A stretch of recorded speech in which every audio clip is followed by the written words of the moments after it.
you guys like underground hip hop, All underground hip hop. be on the lookout. Now I'd like to play you a third example. Y'all know about B-Boys Underground. B-Boys Underground.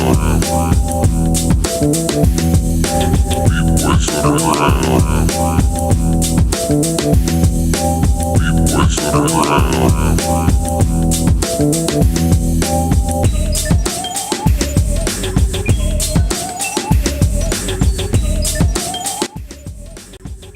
What's good? What's good? What's good? It's your buzzing cousin Ghost Boogie. It's B-Boys Underground episode number 33. We got two guests for you tonight. We got Grand Agent and Kontrax Valentino, man. Make sure it's going to be a good one. Make sure you hit that like, follow, subscribe, all notification bells. And with that being said, it's time for us to get into the co-host. First up, we got my homie G-Fresh. What's good, fam? What's going on? Hope everybody survived Memorial Day.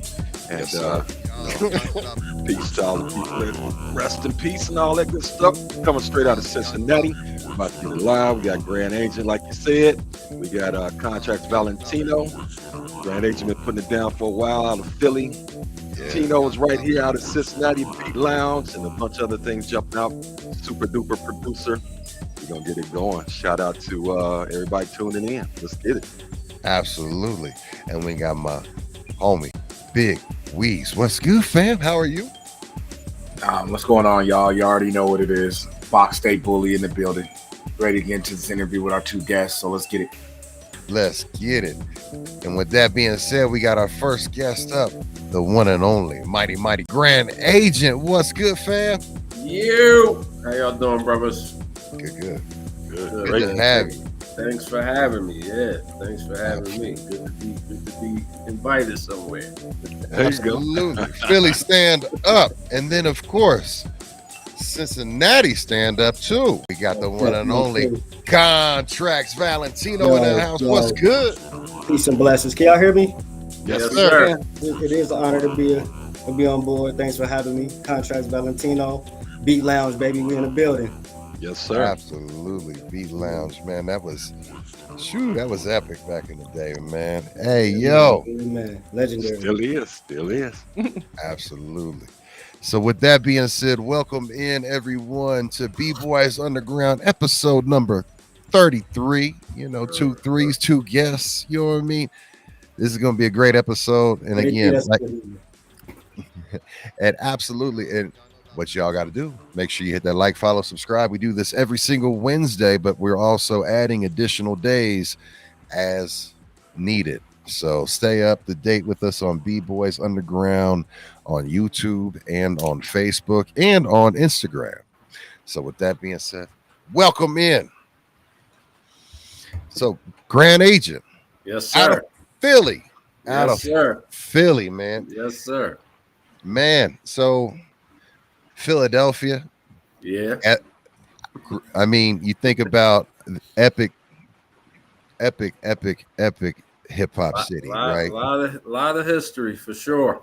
I mean, absolutely. So, I mean, with you growing up and being in that environment, please tell us about, well, how did you get into music? What made you? Well, without a doubt. I mean, I go back to in terms of maybe not the very beginning, but definitely in terms of the culture as a whole, I guess we call second generation, you know what I mean? Like, so for me, as far as the history in Philadelphia, it goes back to Pop Art Records, which was home of, actually how the Juice Crew got launched, right? Out of Philadelphia, right? Yeah. With, the Bridge, the classic, the Bridge was pressed on a Pop Art subsidiary. We got the launch of Roxanne Shante, the launch of Biz Markie, Frank G, and ultimately Marley Marl. So a lot of the history of the Juice Crew starts right here, and then from a recorded standpoint, and then along with that and that same under that same company, the Goodman brothers, Lawrence and Dana Goodman, you had the launch of the Fresh Prince, Steady B, Cool C, EST, three times dope. EST. 3 times dope. Nicholas one. On and on and on. So that's what I grew up on in terms of, say, from like pre-puberty up into my teens, right? And I probably started getting busy around 94 in terms of actually going out there and attempting to make a name for myself. I used to write, when I was a kid to all of those guys, instrumentals that I just, mentioned. And so by the time I get out there, it's like we cooled off a little bit in terms of a national presence. By the time I started getting out there, the main artist that was known nationally was like The Roots, Bahamadia. And Bahamadia, though. Yeah. I mean, So we came into a little void right there. And then by the time I started in the group, I was in a group called Name. Locally we kind of tore it up. And then by the time I made my first, like, really chased my dream, went out to LA and did stuff like that, we moved into the Rockefeller Philly era with, Freeway, Beans. Mm-hmm. Around that time, Eve came out, so we had kind of like our second win. But by that time, I had kind of stepped off because things were slow here, and that was also about the time when we started to have these different worlds. Like, what was hip hop started becoming underground hip hop, and then rap became the hip hop. We kind of went through that mid '90s, so. I kind of stepped off and went where the opportunities were for me. And that time, it was out west, and then ultimately led me to Europe. So that's kind of my genesis story. But yeah, man, Schoolie D, I forgot to say, all of that was. I was waiting on that one. yeah. That made me believe. When I was somebody like Steady B or Cool, when I was 10, 11, they was like 16, 17. So it was, it seemed very doable. You know what I'm saying? And I remember going to shows at the YMCA. You see these dudes, no stage or nothing. It's just a little, just a little rope or something, and they all right there. And I'm looking at the turntables and the SP 1200. I'm like, oh man, this is it. So that's how the spark got lit for me, for sure. Gotcha. That's dope, man. Yeah. Who is your favorite MC out of Philadelphia? Oh, that's a terrible question. Terrible question. You gotta pick one. Who's waiting on your answer? Give us a terrible answer. If I had to pick, like let's see, if I would have to listen to one other than myself, yes, sir. It's going to be. I think that's an easy Black Thought right there. There it is. Yeah. Black Thought, yeah. Easy Black Thought. Yeah. So, it's a good choice. Because for me, it's like I want to get. If I'm stuck with one guy, I want to get as much variety out of it as I possibly can. Mm-hmm. And I'm the type of artist that take chances, so I kind of like those guys who not scared to step outside the box sometimes. So absolutely, I think he the most representative of that. Plus he just ill word for word, you know what I mean? And so wordsmith, if it was one, it would be him. Absolutely. Yeah. So Valentino, Yo. or shall I say, how about this? I'm gonna hit you with a name that you probably ain't no one ever called you in a long time. T-Zone.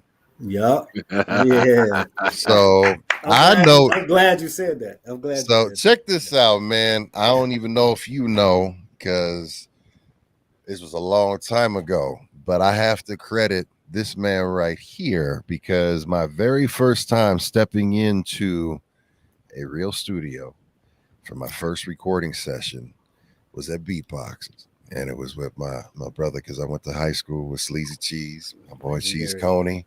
Legendary. And shout out to that brother, rest in peace. Oh man, yeah, rest in peace for sure. But Thank you. you, so as my brothers went to we got time, we blocked out session, and it was just you and I because the other homies went to go get some weed. That was common. That was common. Yeah, so you know what I mean. I was like, all right, because I was a DJ, I did sound, I did all that shit, but I'd never engineered. So you were my engineer, and you actually taught me how to use the MPC 3000. You did my first beat. You know what I mean? You helped me put together the first beat. I sampled Lattimore, Let's Straighten It Out. Oh, It was a group called 380. Yeah. And shout out to my brothers, but right there, man. Like, I'm taking you back. I'm taking you back, man, because I'll never forget that fucking session right there. You never forget like the first time you go into a studio, and that just was a whole different thing, man. And we laced that track, and it ended up coming out dope as hell, man. But with that being said, I gave everybody a little backstory on you, but tell everybody who you are, who you rep. Okay, absolutely. Why? Thank you. For sure. So yeah, that's amazing that you just brought that up because Sleazy Cheese, that's Big Bro. For those who don't know, Big Bro is 6 years older than me, and so yes, sir. I came up under him. And to be honest with you, the music was his dream, and I was just a part of it. Because I don't know if I would have did music if it wasn't for him. So so he had a space in the garage called the Shack, and the Shack was his first home studio. And back then nobody had studios in the hood, so he built the studio in the garage based on equipment that he got from my big cousin, and then just having resources and ties in the music community. So, I can sit here and talk about bro. I'm gonna get back to him. Let me tell you who I am, and we'll get back to Cheese. Yes, he a big part of my story though. But I'm Kontrax Valentino, and I'm the founder and CEO of the Beat Lounge, which is now the Beat Lounge Ltd, which is a music producer platform that's basically started with the Beat Lounge Beat Battle. It took place first year in 2007. And it has been a pillar event for the community and a very legendary event where a lot of producers came from that are at present day succeeding very well in the music industry. So it was a great platform, still a great platform. We're still growing. And as of now, I'm on the board of the National Commission of Black Arts and Entertainment because of my work with the Beat Lounge. And still an active music producer, more of a hobbyist, but I do some artist management in the background now. And so, so I'm that very active and wanting to advocate for the up and coming producers in the community, especially of Cincinnati, Ohio. And somebody that definitely can do that and, kept that whole being somebody used to come and judge and participate and had sponsorships coming through. This is really a staple of Cincinnati. We've had some really good producers come out of it and see it keep coming and watch the growth, because it, like you said, a showcase. You watch guys the first couple times they come, then they get better and better. Then all of a sudden you're like, hey, save that track, bro. Yeah, for sure. For sure. It turned out some very super dope producers in the city right now. And so, I definitely looking forward to seeing what the future going to bring with the Beat Lounge, with all that we have going. We're definitely going to be at the Black Film Reunion. They called us back this year for the Black Film Reunion. And so then I'm going to be doing something at the Black Culture Fest. So we all in the community with it right now. So, we just want to, again, keep raising the vibration of the community and passing along the art of music production, because that can potentially save a lot of young brothers in the street from doing things that could be less worthy. And that actually gives me a question, transferring this as saving grand agent. So we try to collab and put people together in pieces. I produce myself and whatnot. Picking beats, Grand Agent. How do you go about that process when you're constructing your music? How do you look for That's beats, tough. or do you produce yourself? Yeah. Oh man, I Because you got bangers. I You know I that. do I Absolutely. do produce in the direct the movie kind of sense. I haven't really made a beat in some time, right? I did at early on, and I think what happened for me is as everything moved more to computer based, and you know what I mean, like I started focusing more on I guess vocal production, right? I started really getting more into like the vocal presentation, and I gradually got away from making beats. Like the more peripherals and components I needed, the less interested it became for me. So I'm like, damn. But then I also seen it was progressing and advancing, and I'm like, well, there's dudes that could do stuff that I would never be able to do or think about doing. So that also helped me to focus more on just producing the record, right? So Got it you. probably hadn't been nothing released with a beat that I actually did the beat probably since who knows, I don't know, 01, 02, something like that. So, but I do believe my producing chops have increased over the years, right? And that comes from a lot of stuff like my man Kontrax said, just when you see younger people coming up and you have been through things, whether creatively, business wise, or whatever, that you can pass on, that kind of started to bring that out. So picking beats. If you ever talk to somebody about it, they probably tell you I'm very particular, right? Probably tell you I'm probably kind of snobbish about it. It just, I mean, everybody got a way they do it, I'm sure, where it just you just feel it or you don't. Mhm. But a lot of times, for me, I guess I'm looking for, because like I'm very much of the album oriented artist. You know what I mean? That's how I grew up. Man, Right? yes. We're I Yes. gonna miss those go on this days. journey through this Yeah, album. I miss So those days so much. It's a Yeah, right, project. I right. miss So a those lot of days. times I'm listening. Okay, what need do this fill? Does this fill a need? Like you might hear something, you be like, that's hot, but I kind of already got that with this joint. You know what I mean? So I would say that's kind of my process. Like, do it sound like like, do it sound like a song, right? And do it sound like there's enough space in there for me to add something that's going to bring it to life. I've gotten beats that's so well produced, I can't even imagine rapping on them. I'm like, damn, where's the space for the rap? You know what I mean? So Yeah. Where's the dropouts? yeah, so Yeah, it's a lot of stuff like that. I'm more of a try to hear the end result. No, you know what I mean? I might not have an idea, but like, do this sound like, and that's kind of how I pick it. I mean, it's I think it's probably as intuitive and quirky as anybody else's process, but hey, Grant Agent, can I ask you a question to sure, tag into that? sure, sure. So can you give me a scenario, if possible, Uh, where you had a beat that you might have had for a while, uh-huh, and then you wasn't feeling it you wasn't feeling it before, uh-huh. but eventually you came back to the beat and was like, you know what? Yeah. Definitely. I mean, let's look at how many factors go into how it hits you. I mean, it could be somebody that just DM'd you from Russia or something. Yo, I mean, I love you, and da Sure. da da.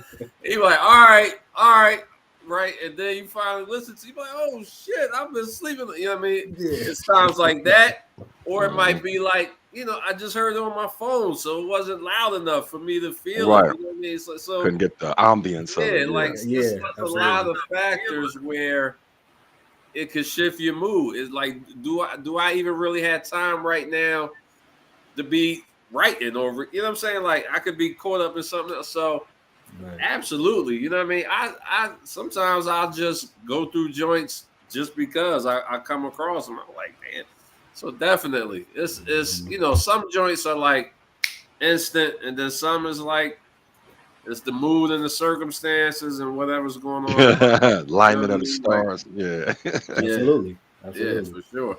Yeah. Hmm. But real quick, while That's dope. I need to ask the Cincinnati brothers, Go ahead. the 5Ds. Oh shit! Shout out to the 5Ds. My man Fat John Pace.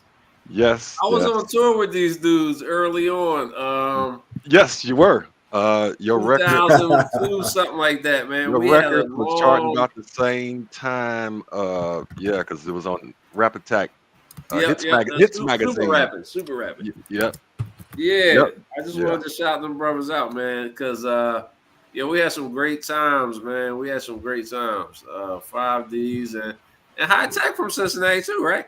Yeah. Yep. Yes, Yep. sir. Yep. gonna And get to High that. Tech did a He joint on my was- first album, so Okay. I Yeah. got a lot of connections to Cincinnati. I don't Yeah, think yeah. I ever been, but You got to just come. wanted to He shout them was brothers out. he was a It's- big it's- beatbox staple. Yeah, he definitely was. Yeah. It's a good time to come to Cincinnati now, too. If you're gonna come, it's a good time to All come. right, well, let's hook it up. Yeah, absolutely. Yeah. Word. Yep, absolutely. Shout out to the Cincinnati Connects from Philly. Yeah. Actually, you met a lot of people overseas touring, and that's always dope. Because I remember when Fat John first kind of dipped out of here, I'm like, "What Fat John? He overseas, getting that Yeah. cheese, Mhm. Yeah. getting that love." Yeah. It was the only thing, not the only thing, but it was a better prospect than I had at that time over here. Cause like I said, when Philly started to pop again, it was just more on that street vibe.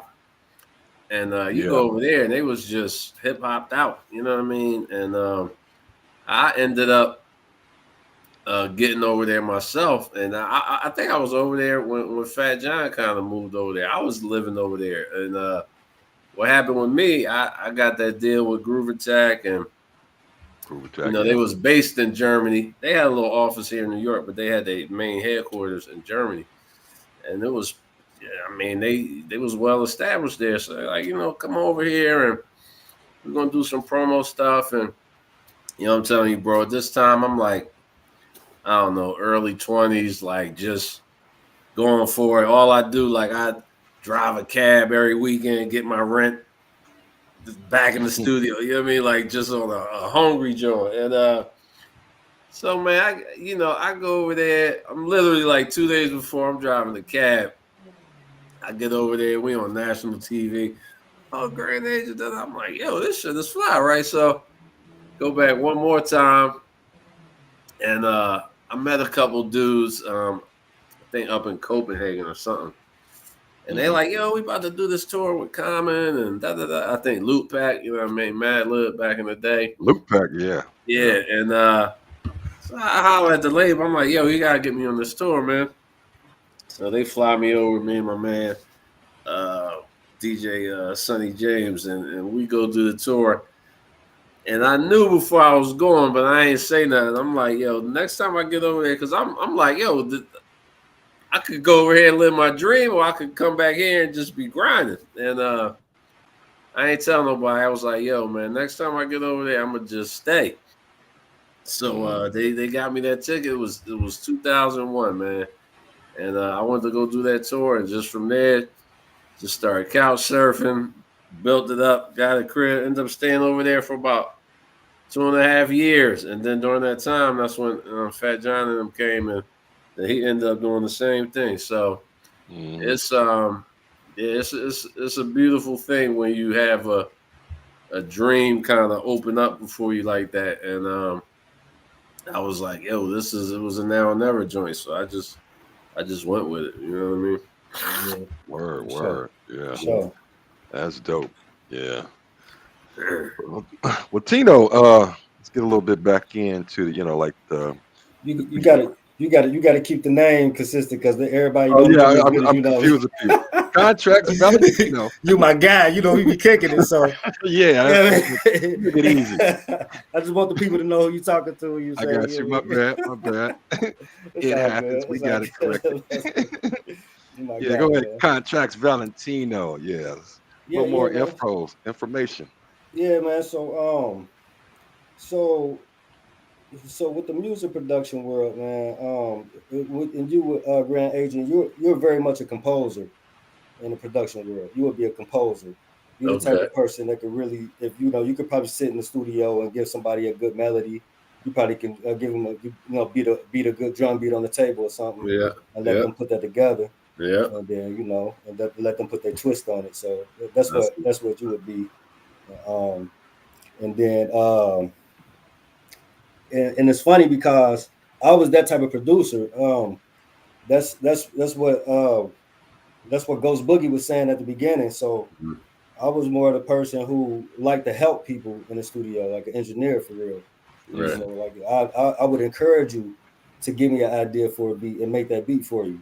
Right. Right. And so Tailor made. Yeah. yeah, so I like that. I like that process. And then some of my dopest co-productions came from situations like that because people will give you an idea, of course, that you wouldn't have never came up with. Right. Hmm. So then you get that, and then you feel like it's dope, and then you get passionate about it, and then it's just something about having help doing something that makes it that much more easier.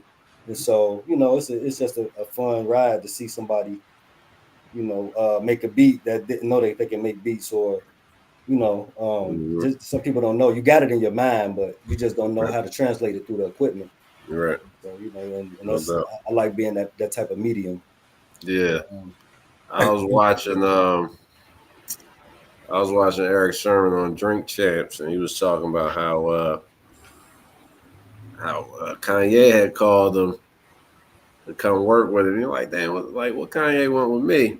And he was like, what he learned from watching him is like, it's not that he need the help. It's exactly what you just said. He want that collaborative spark, right? Because you're gonna bring something that he wouldn't have thought of, and so that's a very, you know what I mean. And I learned that over time too. It's like, I mean, that's why I really was comfortable, not even trying to keep up with the actual beat making, because I'm like, yo, this dude's out here that's straight nerds with this stuff. You know what I mean? yeah, They love it. So, yeah, like you said, yo, can we try this? Boom, and then next thing you know, you got something way better than you even was yeah, going for. So, yeah, I love that. I love that process as well. yeah. You know what? Like when we first started doing the Beat Lounge, I Mhm. was full fledged making beats at the time, like Right. really trying to market, trying to sell beats, and I'm in that. Like so, um, so and when I went to Georgia Hmm.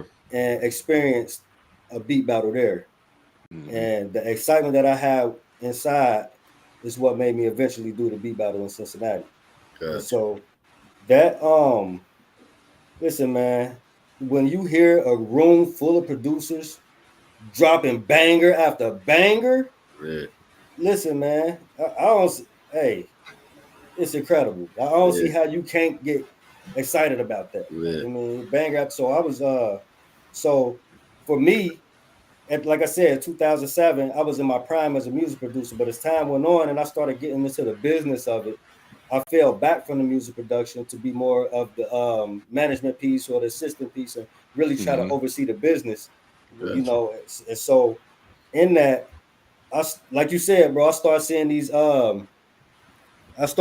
producers get better and better, and I'm like, wow, like at this, I'm like, like okay, I can make beats, but Yeah. goodness, like Yeah. these Yeah. dudes is doing some incredible stuff, like, Yeah. and Yeah. so so that's just a testament to knowing that time is just going, it's speeding up too, and so the Yeah. younger generations are doing. And I was just telling some artists that I work with today that it's important for us to connect with the youth because they keep us with the edge of knowing what the current language is in the streets. Hmm. And like I said, they know the vibration of the music. You know, we might be a little bit far removed from what they're doing. Yeah. So, you know, and so now what we in our ways, kind of stuck in our ways, and we like what we like, but this the new era. And if we want to still be able to give them the message that we need to give them, then we kind of got to meet them halfway. There you go. Excellent point. Gotta, keep up with technology, keep a pulse on, because that's how it started, was coming from the youth with some guidance, and want to keep that going, so we gotta be listening to your son rapping or your nephew, and then you listen what they're doing, turn them on what you came from, and meet in the middle. Hey, so we all aware of the impact that AI is having on everything, right? Man, it comes up a lot in our episodes, and I mean, it's been a mixed review. Some people are with it, some people are against it. I think if you're using it in the right manner, like DLC to drop an album, cool. Beans is going to do it to potentially drop an album, but when you just doing it to put it out there for fake news, clickbait, I'm good. You know what I'm saying? For sure. Like, for sure.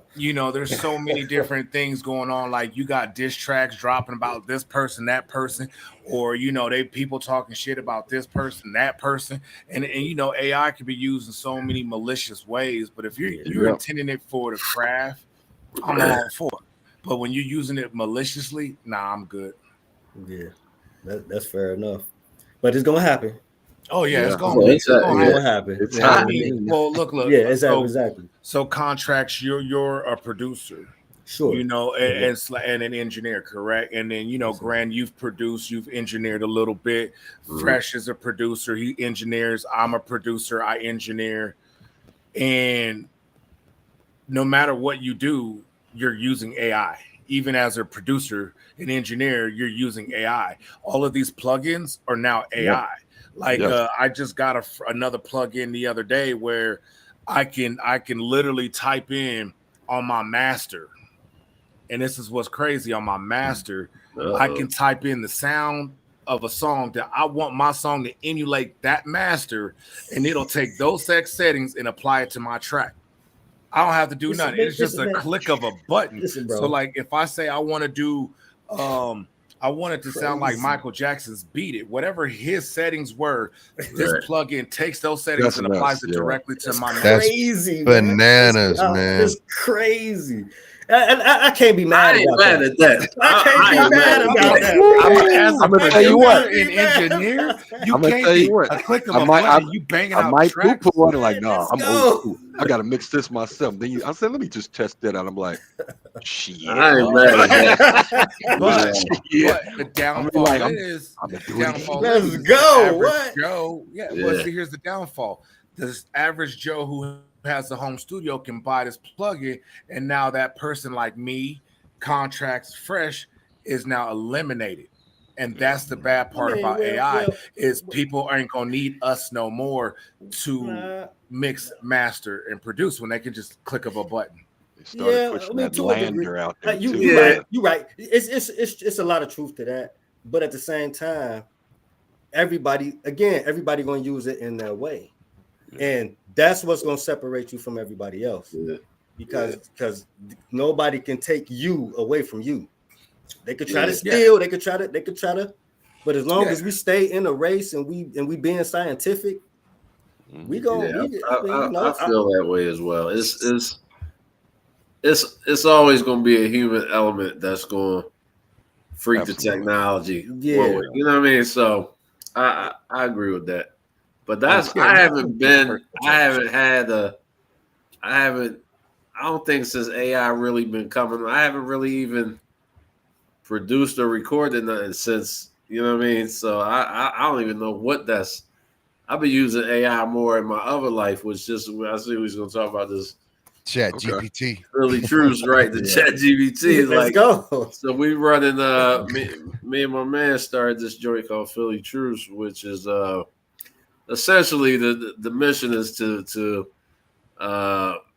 bring about the impact of sustainable Black manhood, right? So for us in Philly, we I wasn't living here for a while. I was out west, and then I was up north outside New York in like late 2020.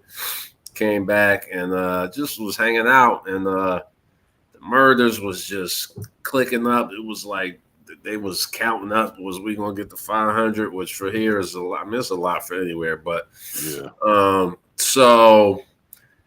I ran into a homie from high school. We started talking. Like, yo, man, this guy is like a 21 year EMT firefighter. So, he done seen stuff real graphically. And he like, yo, let's try to do something. And we started talking. And for whatever reason, right then, I remember when we was in 10th grade, it was 1990. It was the first time we had hit 500. And I'm like, damn.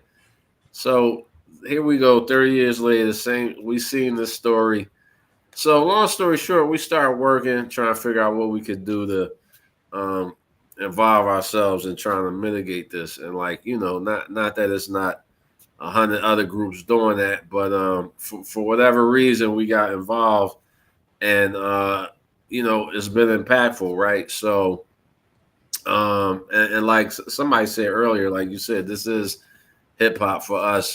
For me, it's kind of just where my energies kind of shifted to, right? Because it was almost like I talked a certain way for so long in my music that basically it became a lifestyle. I mean, I didn't see it at that time, but it was a lot of ideas about how the community could improve, or how just how brothers could be a lot sharper than we are. And so it kind of just turned into this. So, I'm like 3.5 years into this, running this nonprofit, co-founded it, run it day to day, executive director. And we basically do a few programs. One is Safe City Boys. We work with young men, 12 to 17, 18, social emotional learning, career exploration.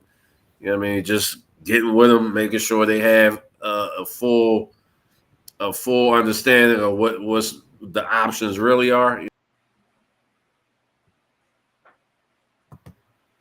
You hit the mute button, Grand Agent. Grand Agent, you hit the mute button accidentally. Oh, my bad. No worries. No yeah. Letting young men know what they're. Right. Letting young men know that what the real options are, right? Not just what you see outside your window or what you step into. And letting them know that, we need to plan, because it's a plan for you if you don't. Mm-hmm. And then the other joint we do is called Peace Patrol, which is, basically like a town watch, or like not really guardian angels. We ain't really like on no vigilante joint, but we really believe in just visible deterrence, taking up space basically. And so we do that.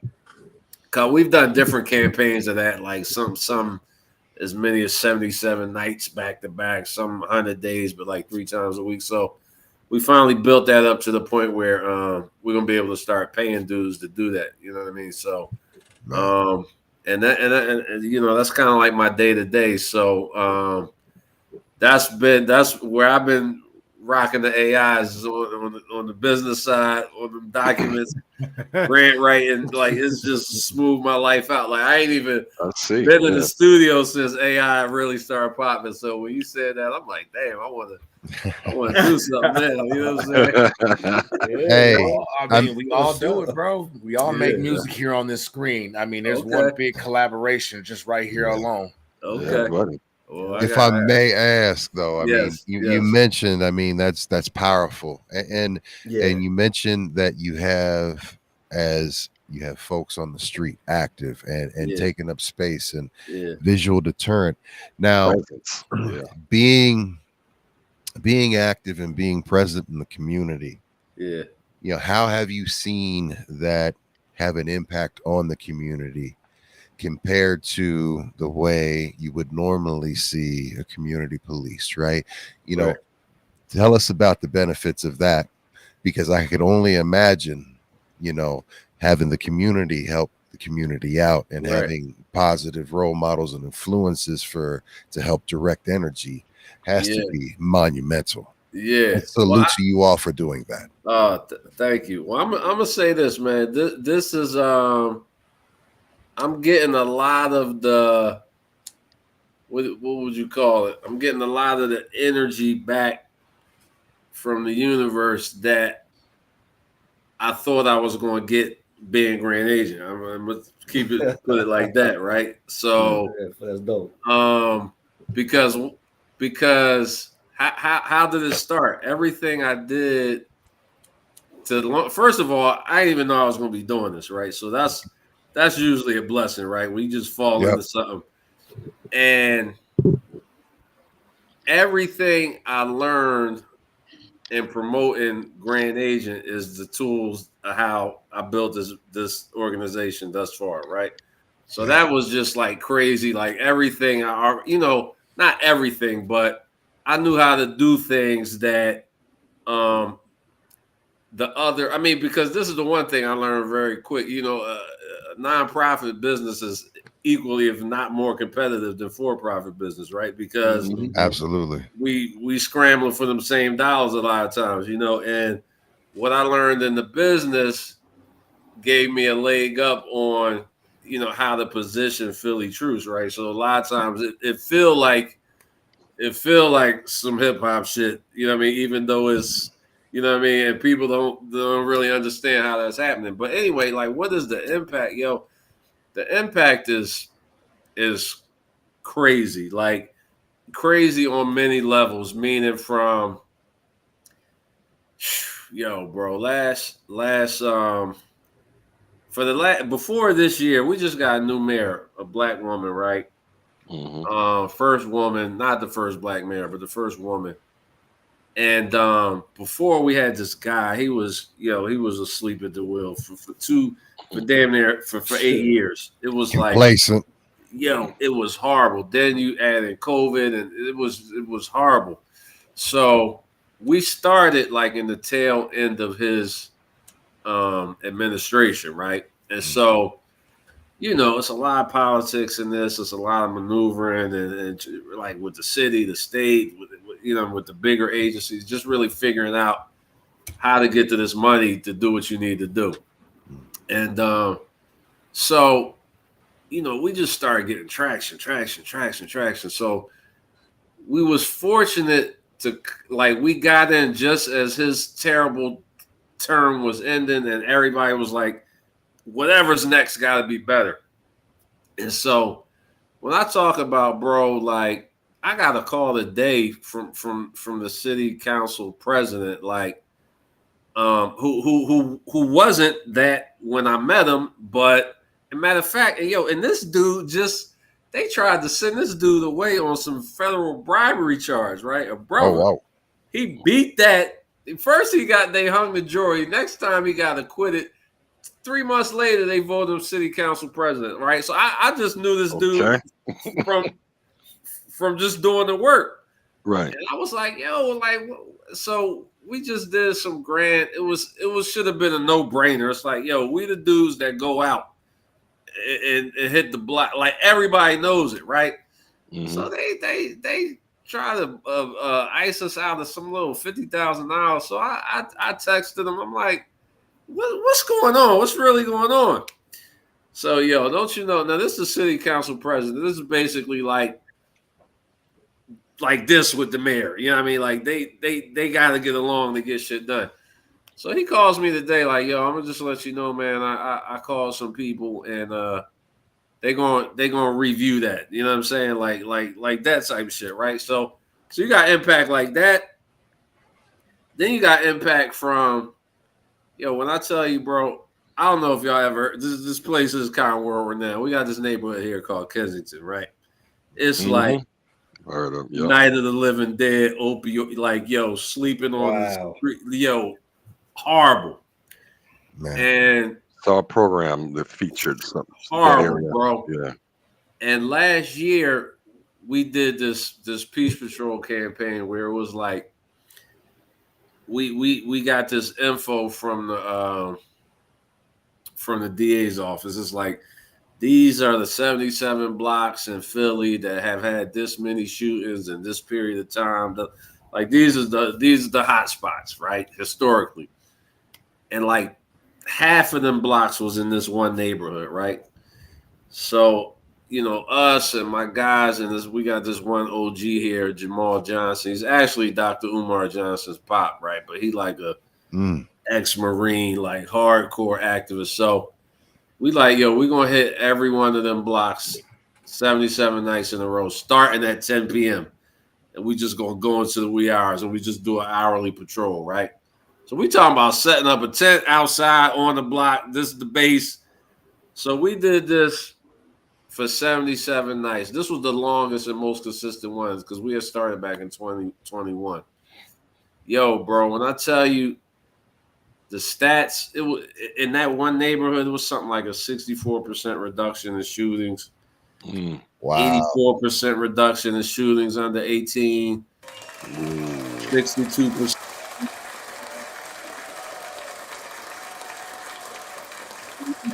God damn, like what? That's a big staggering turnaround. You know what I'm saying? So for sure. Impact. You definitely got to get that a round of applause for sure. That's real talk. That's a big step for real. Yeah. Amazing. And Oh, in that type of environment, that could have been it could have been a walk in the park. Like, no, I mean that's kind of the thing too, though, right? It's just like I'm sure it is in your city, right? If you grow up there, you know how to carry yourself, right? for sure. But what has happened lately, and that's like one of those generational things my man Kontrax was talking about, where it's like we gotta meet them in the middle, right? So on top of all of that, we going through like hella gentrification, right? I mean, like they got this shit looking like Brooklyn over here now. You know what I mean? Like it's crazy, right? Yeah. So you got all that going on. So you got people here who coming from outside and they got influence, but they don't know how to move here. Right? So you're like, yo, this is not that deep. I mean, like you could get shot anytime anyway. So what really does it matter if I go out here at 10 o'clock at night and be like, yo, we not doing this no more. You know what I'm saying? And then they started to think about it like, oh, and it was dudes here that already knew, but they had done it before, and they like, I'm tired, I'm not doing this no more. So we just needed a spark, you know what I mean? And so it been a crazy ride, man. I'm gonna tell you, it has given me everything that I thought I was gonna get just from rapping and doing shows and shit. Like it's giving me so much more that doing this. You know what I mean? That's deep, man. That's deep and inspirational, man. That's fire. Yeah. That's fire right there. Yo, we gotta give that a round of applause. Yeah, that is definitely fire though. All praise due to the Most High. I mean, really, bro, it been like a stupid miracle blessing type. It been crazy, yo. Like it been wild, bro. And it's a point. Go ahead. Sorry about that. Go ahead. No, I'll say something real quick. It was a point you said about you was rapping like this and wanting better, and this now you like I'm out here doing it. Let me get out here firsthand, and so you expect things to do better just maybe off the lyrics, and like I'm out here showing you, walking around these neighborhoods with these brothers and trying to show you different opportunities. Does music still play a part in some of what you're doing as far as going around? Definitely. I mean, I want to say this too. In the beginning, I didn't really want to bring my music career into it because I didn't want it to be like I'm using this to do that type of deal. But what happened, about 3 years in, I was like, damn, like, because the reason I actually started coming back home was I was coming back here to do some music. I was living about 80 miles away, but I started coming back recording. I did this album, and then this happened. I never did nothing with the music, and then I just had like hit a little wall with work, and I'm like, yo, I want to put some music out, see what I mean, just fuck around. And but during Philly Truths, we brought music into it considerably. Like we did an album with some younger artists, Truths Music, Volume 1. So we basically got some guys, some younger guys, to do tracks like either that they had that was kind of fit the vein, or we would throw them a theme. Like we got this joint called Zero Homicides now. I did this joint called Philly Truths where I redid Gin and Juice, like phrase for phrase. I want to hear that. Gin and Juice to the Philly Truth. Yeah, I mean, so I always kept that energy in it because that would make me be able to keep going like creatively. But this just right now, you know, I put this single out. I guess it was April. It was April 4th. Actually, it was the anniversary of MLK's assassination, called "Guns Are for Cowards." So that's kind of like what's out right now. I got this joint coming out June 7th called "Can't Say Love Enough," and so like I do it. How can I say it? It's crazy because like before I was you know, I mean, I don't know how I could say it. I was doing Grand Agent for me, but I'm getting more of what I needed from doing this work for the community. So now it's kind of like I'm doing Grand Agent for me again, just as a outlet. You know what I mean? Just like, Got you. just it keep me it keep me recharged. You know what I mean? If I can just express myself creatively every once in a while. You know what I mean? Man, that's dope. You know, if I could ask, you know, what can our listeners do today to support your work, you know, in the community? Just, you know, how can folks be a part of your movement and support, and just at least, you know, share information out to make, you know, people more aware of what it is that you are focusing on. Of course, all of the positive things that you've done already. I did put the link in the chat, the phillytruths.com. Yeah. I appreciate that, man. Definitely go to phillytruths.com, see what we do. We're in a big site overhaul right now, but we could always use financial support, right? Whatever it could be. I mean, that just is just a fact of life with this. But you know, if it's anybody anywhere, I just donated. I'm sure this is a worldwide web thing we on. Yeah, yes, it is. Yes, it is. Look, I'm gonna say this, yo. I bugged out a couple weeks ago. Somebody showed me this thing on Instagram. When we did, I think I didn't mention the name. So we the thing we did the 77 nights was called Operation Hug the Block, right? So we like, I'm looking at that right now. Yeah. Right. So it's like we're gonna bring Hug the Block, put a positive spin on, and yo, for whatever reason, everybody just they love that to the point where yo, somebody brought me a joint a couple weeks ago, like yo, they doing Hug the Block in Minneapolis. Like, look at this. I'm like, damn, like, hold on, viral. Yo, like they just you know, modeled the campaign. I'm like, yo, so I would say that to anybody listening anywhere, yo. If you in your city and you feeling like you want to do something, and you might need a little training or a little oomph to get you started, like, yo, go to phillytruths.com and hit us up and like let's talk about, you know, coming to your city and helping you get that going, because the hardest part is getting started. Once you out there and you see what it is, you like, man, I could have been doing this 10 years ago. But for whatever reason, we need that, you know what I mean? We need that first time to see like, yo, this is really no better feeling, man. You know what I mean? And what I used to say is like, you'll never believe how, you know, because I don't know how this there, but here it's always like for the last couple of years, oh, this many homicides, this like keeping score. And you know, I got interviewed one time. I was like, you won't believe how much that don't bother you if you actively involved in doing your part. You know what I mean? Because you know, I mean, and once you get deep in it, you'd be like, well, I get it. We you know, we're not just dealing with this. We dealing with this family's history of this beef with this community, and then you go back and back and back.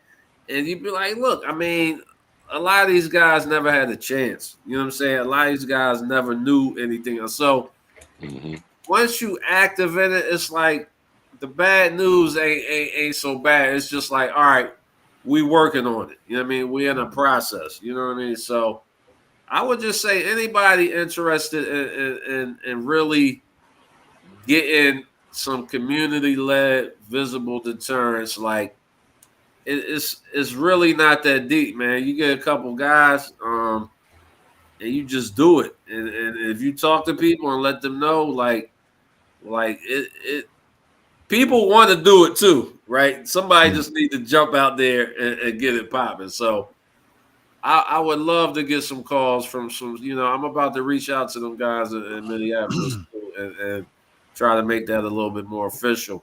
Yeah, like a affiliate, Yeah, add it together. yeah. That's dope. You Yeah. know, Yeah, one that's might pop up here in Denver. You never know. Absolutely. Well, hey, I mean, We I know who to get, get in touch with. in Denver. yeah, I'm the plug out here, man. I'm the connect that connects everything in Colorado, brother. That's what it do. It's nice to know that. So Yeah.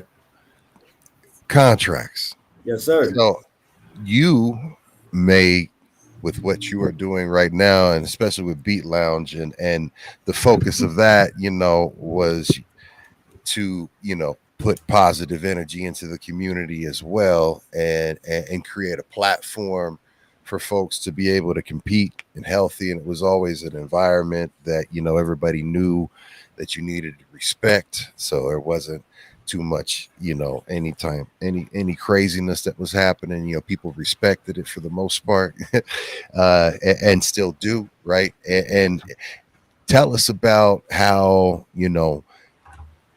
you starting out with making the event, and then how you've changed the direction and how it's transformed and changed from then to now.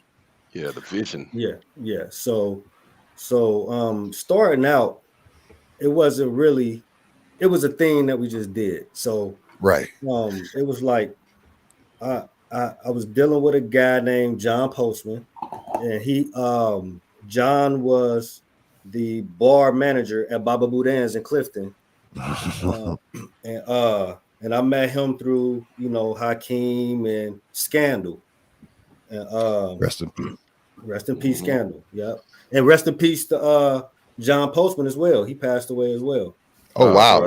Rest in peace to John. Yep. So John, it's a funny story because I was nowhere near the promo game. I was not booking clubs. I wasn't doing that kind of stuff at the time. So John asked me what I do, and I didn't want John into my business. So I told him that I DJ. And although I have the skill set, I wasn't an active DJ. Right. But then he said, well, if I could give you a night at the spot, and all I want to do is make money at the bar, and you can make money at the door. And at first I turned it down because I wasn't a promoter, and I'm like, nah, I don't really do that. But I just started thinking about that door though. Like, hold up, I can make money at the door. Like, it's like a no-brainer. All I got to do is get people to come in. Right. That was a no-brainer. And my hustle mentality kicked in. So I took the night, and, but I still wasn't for sure if I would do the beat battle or not. I was thinking about team parties and stuff like that. But then something just went on my mind because I felt like it crossed my mind based on how I felt in Atlanta. And I said, the community could really use something like this. Like it wasn't about so much. Okay, it was like a win-win. I could make some money, but at the same time, the community gets something that we don't have. And so I only charged $5 at the door at the time. And back then, people was charging everywhere from $10 to $25 at the door. You know what I mean? So I was like, okay, that's cool. I could make it affordable. And then just, I was just eager to do it. So, we did it. So then when I saw the after months, I saw how good the producers were getting. And it was a quicker process to see that. I mean, it was way quick. The growth was quicker. Like every month they were applying new techniques and new things to their music. So I don't want to toot the horn of the Beat Lounge, but I got to say that the music production definitely got better after that event. Absolutely. Like, Oh, it was. Cincinnati music production got tremendously better after that. So, And as one of the judges, I was like, we gave you some, it wasn't harsh, but fair, oh, but great, yeah, factual critiques. I mean, the judges was like one of the most important components to the event because you need people that's going to be unbiased, honest, and really have some idea of what to judge a music production on. Right. So and give good criticism, actually give good critical criticism. Yeah, and it's a funny thing, right? Y'all know Napoleon Maddox, Maddox. Yes, I don't know if you know him, Grand Agent, but he's been an MC since the beginning of beatbox as well. Like I mean, he's doing great work in the community.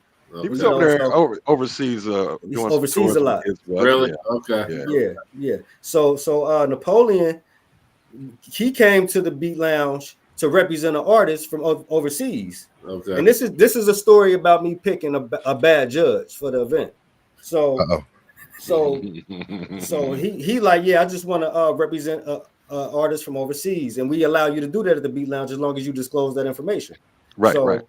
So he did it, and then the judge, it was a female judge. She started talking about his outfit. And I'm like, what do this have to do? Talking about Napoleon outfit? Yeah. Everybody is clueless. Everybody don't know what's going on. They're like, what is she talking about? Right. She was like, I can't pick your beat because that outfit is horrendous. Like, it wasn't even his beat. It wasn't his beat. And then his outfit was just an outfit. It wasn't, you feel me? Jeans, a t-shirt, and a cap. Like, it was nothing.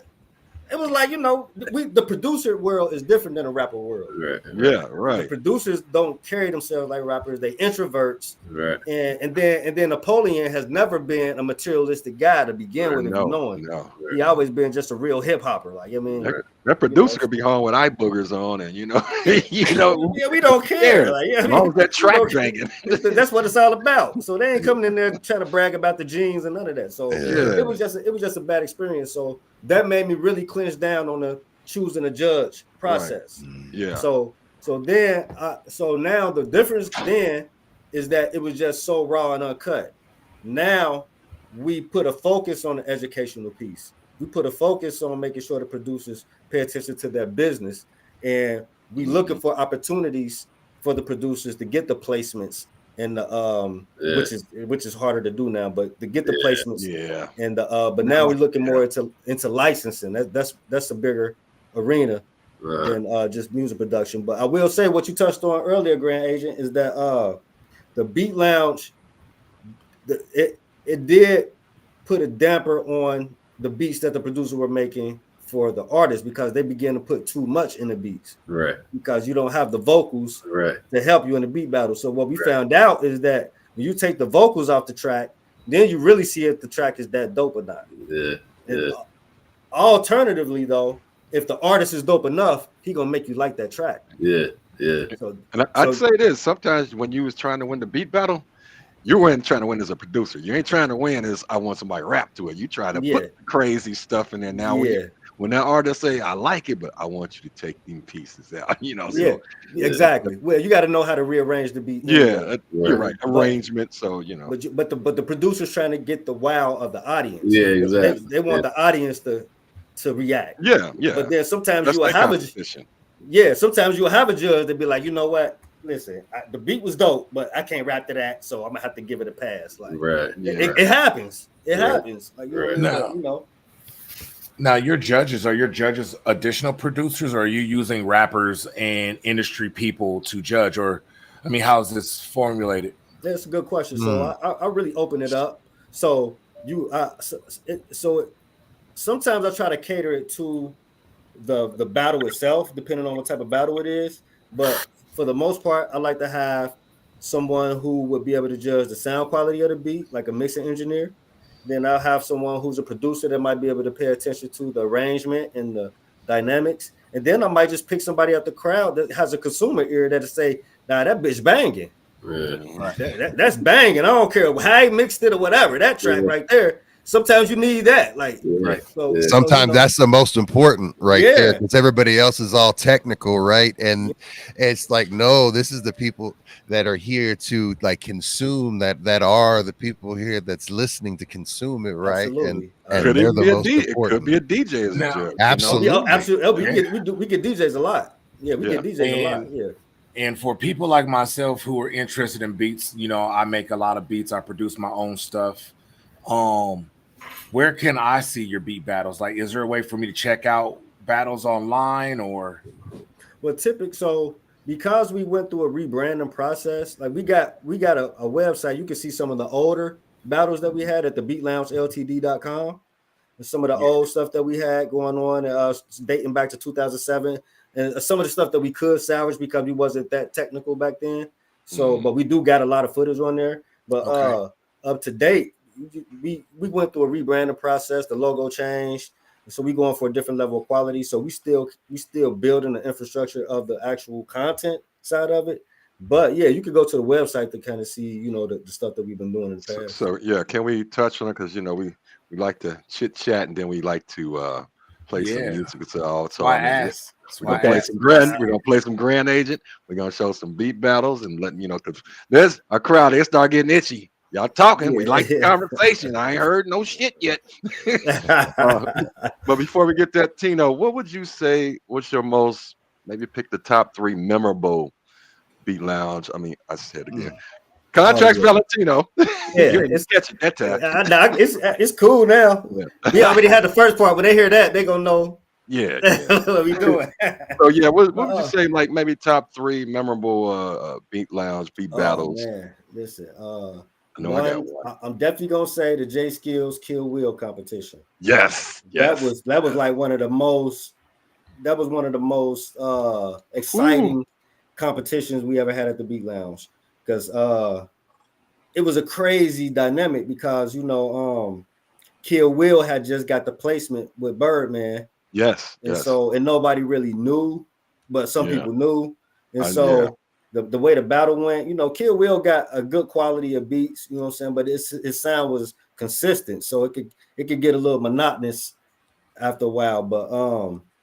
But then Jay Skills is very dynamic, classically trained pianist. Yes.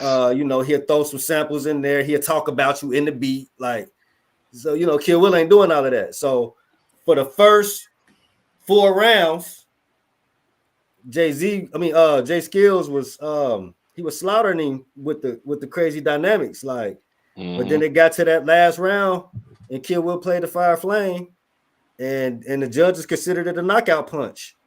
When he jumped on that piano with the beat going, I was there, and he started playing. Ooh, he said, "It's over. It's over." Hey, that was different. I mean, that was different. But then that was a different battle you just talked about. So that was another memorable. Okay.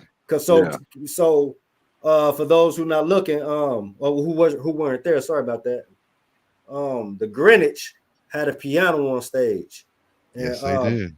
And so none of the producers would ever touch the piano.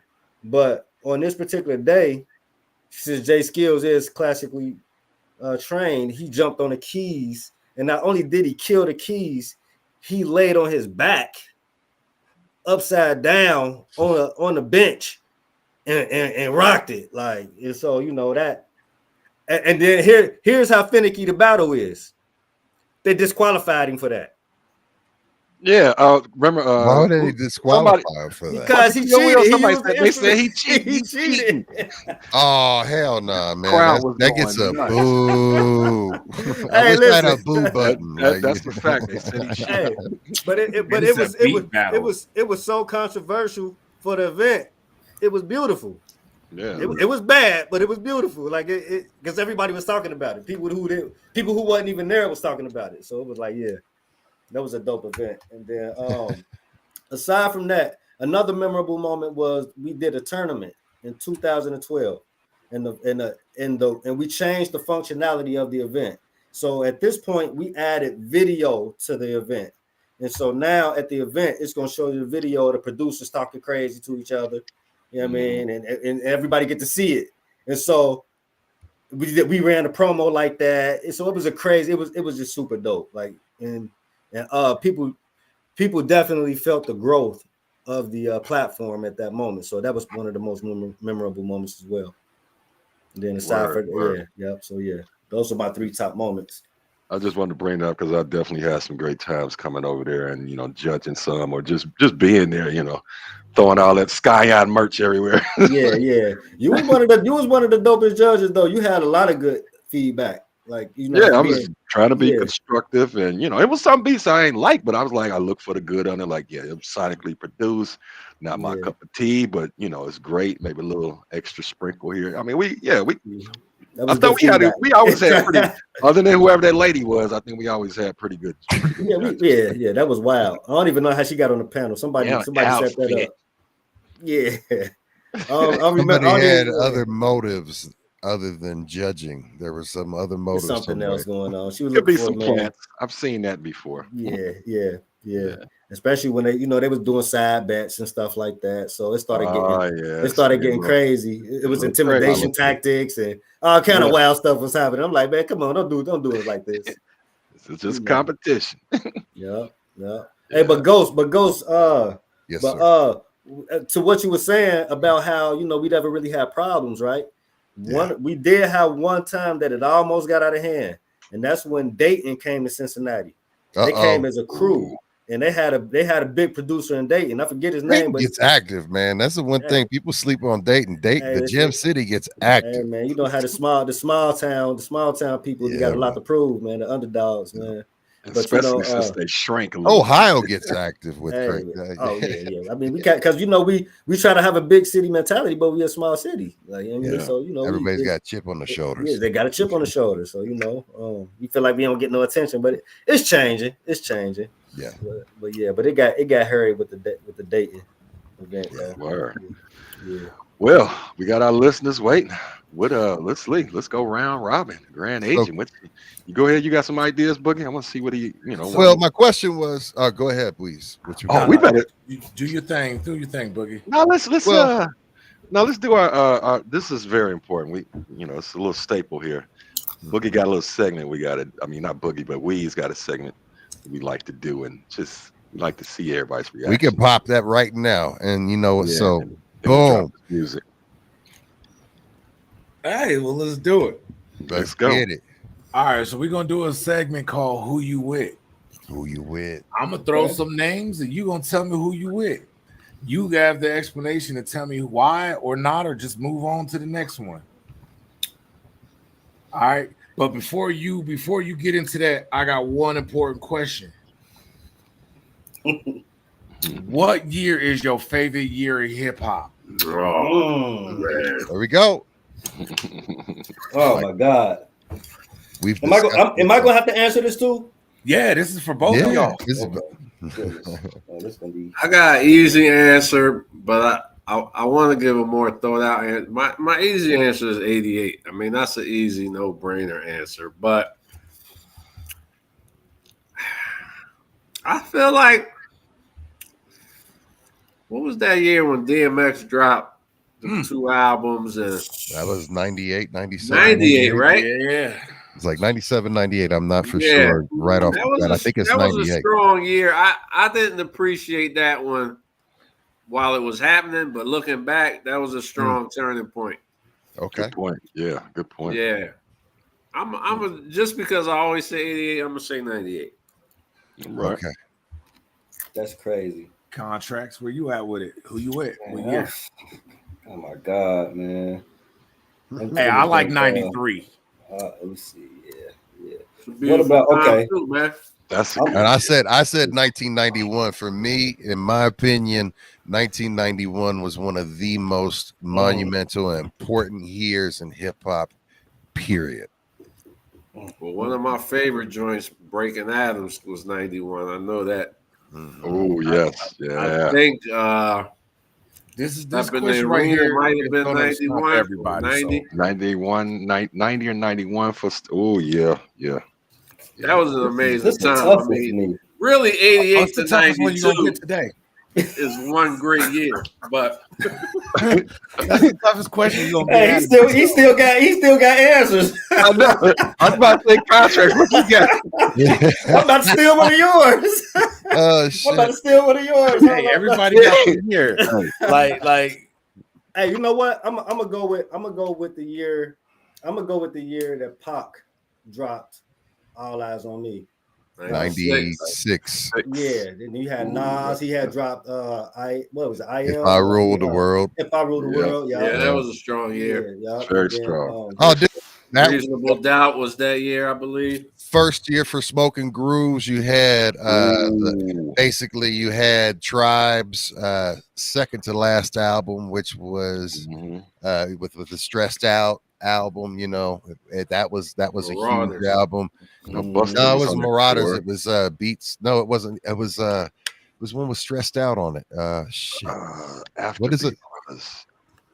Not the Love Movement, John, right? No, not the Love Movement. It was the one right before the Love Movement. It was. What was that shit? Because you had Buster came out. Life? Yes, correct. Thank you. Yeah. It was. I kept saying it, but it didn't sound right. You had Buster's first album that came out, solo album came out, right? Yeah. That year, that Outkast had AT-Aliens on that. Goody Mob, Soul Food. You had Jamal Fades Amal. You know, I mean, there's so much that came out in that year. Think about Razkaz. Came out that year. That's crazy. I go on Fugees. Oh my god! Fugees alone made that year phenomenal. Yeah, Junior Mafia, and I continue. That was 96, huh? 96 was tough. That was life after death. Life Biggie. After death. Hey, it was a lot. That was a crazy year. Yeah, Machiavelli. That was a crazy. What? Then we have a Ghostface Killer drop into and Illadelph. Yes. Illadelph. Come on, Grand Agent. Illadelph, Half-Life. That was 96. Awesome year. So I mean, like, this is the thing. You can argue. I mean, if you, in my opinion, what was the Ghostface album? That was called It wasn't the first one, was it? Iron Man. That was 90. Oh yeah. Iron Man, absolutely. That was 96 year, bro. Kontrax, what's your answer? You said you sticking with 96? Yeah, 96. Picked a good year. 96. Yeah. I remember how I felt that year. Like, it was a crazy year for me. It was an amazing I was listening to music all the time that year. Yeah. Buying albums. Yeah. Hey, look. Hey, look, Scribble Jam that year. Yes, we started the Scribble Jam. Wow. So, really? That was the year. That's Third the Finger year. Record Pool started that year. Damn. So, hey, by 97, I'm getting all them records for free. So, yeah. I have to come out my pocket no more. Right on. Matter of fact, 97 is the year that I co-produced Players for Life with Cheese. Oh, word. Man, they had a banger. They had some bangers on there. Yeah. They I remember that. Yeah. I think they did a song because we had a show. Judy Jones popped one off, and I think Bushwick Bill was here, and he ended up doing a song with Players for Life right then on the spot after performing. Man, he did for like $1,200. I remember that. I was there. Yeah. And then what I learned, this is what I learned about the no disrespect to Bushwick. He was a legend, right? But this is when I learned what the industry was about. And I slept on it then. But Bushwick had Ron Mack write his verse. And he showed me. Yeah, he just said it, yeah. Yeah, and he just, and so how he did it, Ron Mack laid the verse, and he just went in there and did it like 3 times behind Ron Mack and memorized it. Then he dropped it. So I'm like, this the game. So the game. And they paid him to say this dude's lyrics. Yeah. I mean, as you said, Willie D, is on record, and it's clear that Willie D wrote pretty much 99% of everything Bushwick Bill did was Willie D's pen. Had Scarface and some other folks in there too, but for the most part, and they hated each other, right? But he still, business is business, man. Yeah, they wanted his voice. Yeah. It's just lightness. All right, we boy, that one spiraled. Yeah. Let's Now we can. We're talking hip hop. Hip hop It's easy for that to happen. It's easy for that to happen. I mean, this is what this show's about, right? We are underground hip hop. We do all this, but we're gonna go to Philly since Grand Agent is in Philly, and we're gonna stay in Philly for a minute here. Yeah, he didn't like it. He didn't like it when. He ain't got no choice. Philly prestigious with the music. So man. So when it comes to bars, who you got, Cassidy or Meek Mill? Oh no, that's easy for me. That's Cassidy. All right. Hey, Where you man. at, Contracts? Who you with? You know what? I'm gonna go with Cassidy too. Yeah, I'm gonna go with Cassidy. I mean, he a legend, man. But some people just specialize in making you feel every line. You know what I mean? When you got a guy committed to just that skill, it's like you gotta give it to him.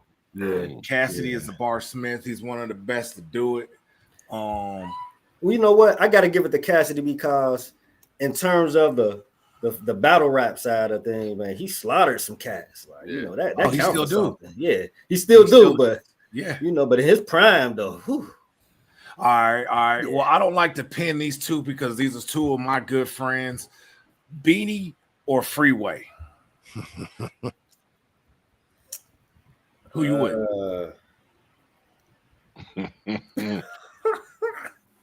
That should be illegal. Looking out my window. Well, them eyes go up for I will say this. I do think, what could I listen to more of? I would say Beans. Okay. Yeah, I'm gonna double down on that one. All right. I'm doubling down. If I may ask, just give me 1 second. When you bring up Beans, how do you feel? Because we brought up AI, and especially it comes up with DOC with him using his voice. But Beans even is looking into utilizing the same technology to be able, it's his pen, but using AI to be able to give us an actual Beans verse again, because if with his lung situation, like is his health compromised, how do you feel about that? I think that's up there with DOC. I can't get mad at that one. Yeah, I mean, I ain't mad at that. I mean, some stuff to me, it ain't that deep, right? You know what I mean? It's like, what I mean. This kind of like the new.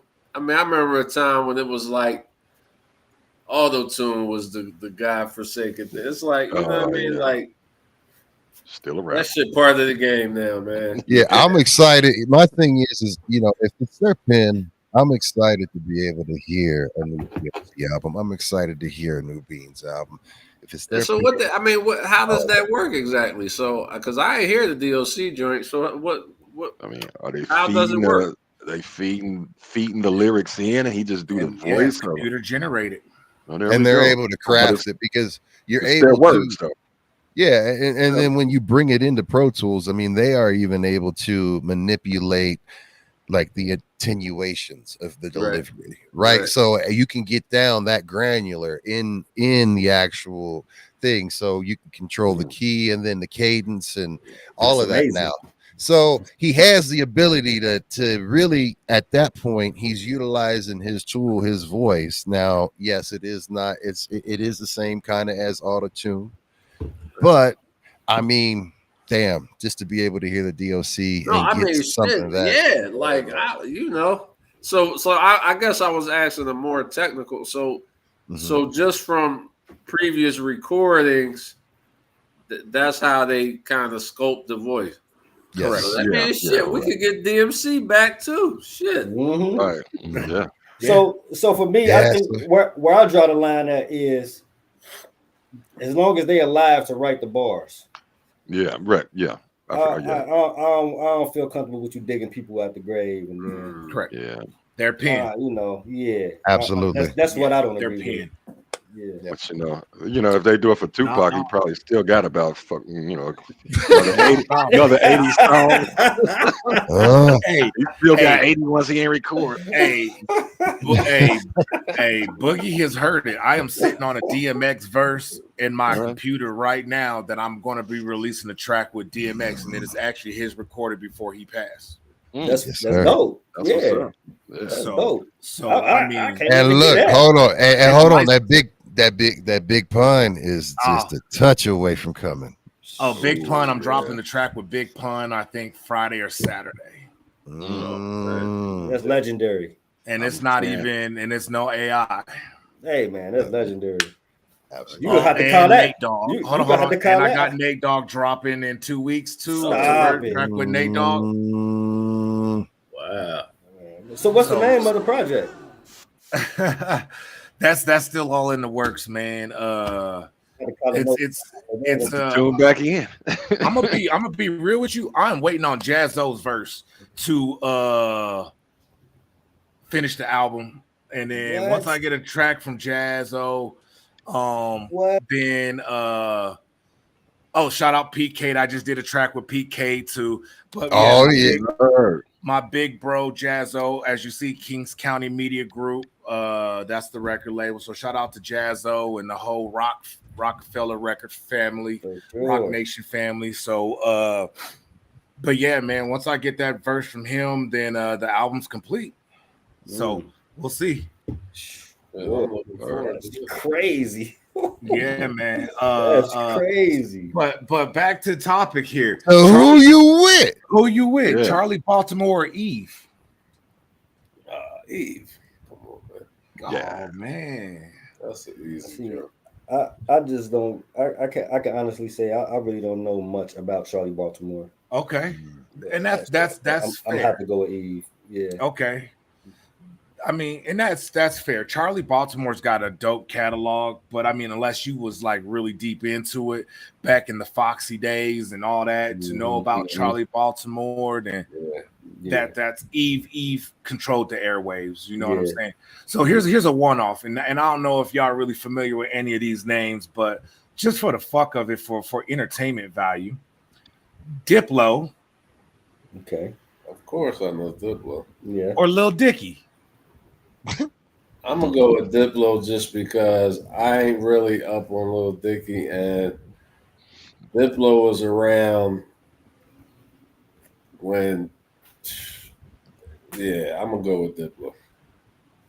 I know who Lil Dicky is, but not really. You know what I mean? Dicky got some joints, bro. Yeah, I remember him having. I remember being impressed by him. Dicky got, and he got his own TV show. Yeah, on FX. Fun rapper. Yeah, I've watched. I've watched. He was colorful. Yeah, he was colorful. Yeah. I slept on him. I slept on dude. Like, and then I heard something like, "Wow, dude, like, dude." Yeah, I ain't saying I wasn't impressed with what I heard either, but you made your choice. Yeah, all right, sure. Like, all right. This is my thing with somebody like Lil Dicky. There's a blueprint already before. Diplo more like made his own lane. Yeah. Okay, you know that's a good. I like just that. like that Like type that. of shit better. Yeah. Good point. Like Good point. that, So when it comes to wordsmiths or what people consider rap gods, right? Yeah. Who you with? Black Thought or Rakim? Black Thought. Contracts. Rakim. I'm going Rakim. So we got a Thought and we got a Rakim. Is that biased to almost like a evolution of Rakim? I mean, you can't. I mean, of course, you can't take nothing away from the original, but so Black Thought just go places that he do though. Nobody else goes. I don't know. I think I'm just biased with Rakim. This is more like, So y'all copping the new album because he's coming out with a new album. I already got a couple joints off. Rakim got a new album. Of album. course, I'm gonna listen to it. But like for me, somebody said this to me one time, like way back in 01 or 02, and I was offended. Somebody like, man, Rakim hasn't evolved as an MC since 1987. And in 2001, I was like, how dare you? But then I had to think, like, is that not accurate? Yeah. But that's okay because he's Rakim. I mean, Yeah. He's the God MC, right? Right. He created that lane. Like, he is the blueprint for a lot of folks. He is the blueprint. You know Hold on, what? like out of James Harden said when he was getting interviewed, like, they try to get me part of the system. I am the system. Rakim was the system. He was the All right.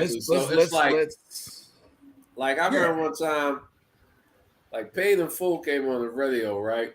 It was like me and my wife and maybe my son and like we was just like, you would have had to been there in 1987 to understand how crazy this shit sounded in 87. Like, how serious it was. It was serious when that came in. Like, man. So I try to do it experiment with my daughter. I listen because my daughter she into music, she into rap. Yeah. So I play the Rakim, and I'm thinking it's fire. Like, she was like, "Why he sound so boring?"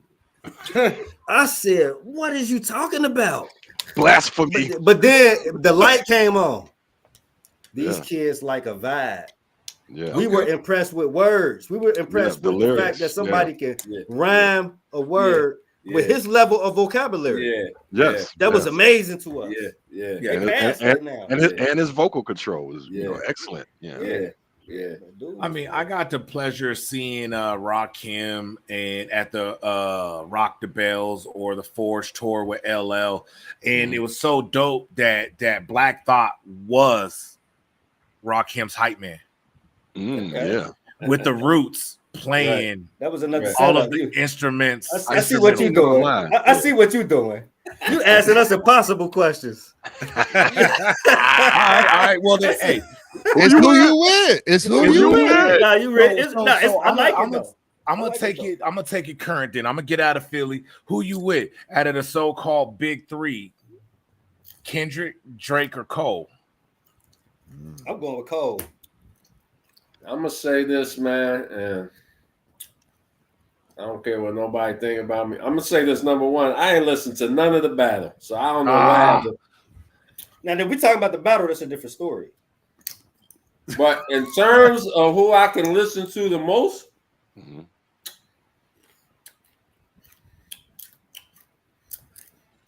the most listenable not be certified is Drake. Boy. Check. Hey, mute this man's mic. Hey, it's who you with. It's who he's with. He with Drake. I already know that's who you with. I respect it. Let's look at it though, right? I mean, we ain't talking about singing and none of that vibe. We're just talking about, for me, who the most digestible. Like, I like niggas that spit and I like that too, but I like a motherfucker too that could just walk me through it and not like challenge me, but entertain me. You know what I mean? And I think that's the quality that Drake has. Like, he a beast without being a beast. You know what I'm saying? He's entertaining. I give you this. I mean, that's what I call him. Entertaining. Coming home late night from the radio show, right? Kind of tired, and Drake comes on, and you like, just riding along. It really is it was digestible. Got me home. It got me from point A to point B. Like, I wasn't really banging my head. I was listening. The music was. Well, of course, palatable. I mean, Kendrick. Like, how can you can't fuck with Kendrick? I mean, I ain't saying that, but like, if I had to pick one, like, I'm gonna listen to Drake the most because I don't want to be all wound up. You know what I mean? Yeah. Hey, you know what? That's a valid point I ain't never thought about. So, you know, when I want to go to sleep, I'll throw some Drake on. I've heard him called the human croissant. Hey. The human what? The human croissant. Melts in your mouth. Get you. I will say, I seen Drake live, and that's when my respect level went up. Like, as an MC, as somebody who know what it means to step on a stage and make that shit do what it do, like, I've seen it in person. So Word. All right. Let's get into a couple of producers so that way we can do this. Who you with? Jermaine Dupri or Timberland? Timberland for me. See, that's a tricky one because, of course, Timberland for the wizardry and the fly shit, but I mean, I'm gonna just go with Timberland. Jermaine Dupri is one of them dudes like, he always gonna pull a hit out of his ass, so you can't really. I mean, Jermaine fired. He Jermaine responsible for a lot They're of both. Yeah, they're he got. both He definitely crazy. Fired. Yeah, he definitely fired. Okay. So I think as I'm gonna go with Timberland. Okay, so as a debatable one, Pharrell or Dre? Who? Pharrell or Dr. Dre? Oh, Pharrell or Dre. Man, Again, what man, are we- when what it's are we- that tight, I'm gonna have to go with who I would listen to the most, and it's like Pharrell because I'm going with I Pharrell. just ain't too. trying to be all wound up, man. I know Cheese would have said Dre though. I bet he would. Cheese would have said Dre. That was his I guy. mean, I love him equally, but I'm just thinking about me as almost 50 years old. Like I ain't trying to be wound up, man. Yeah. Yeah, because But I'm but- happy.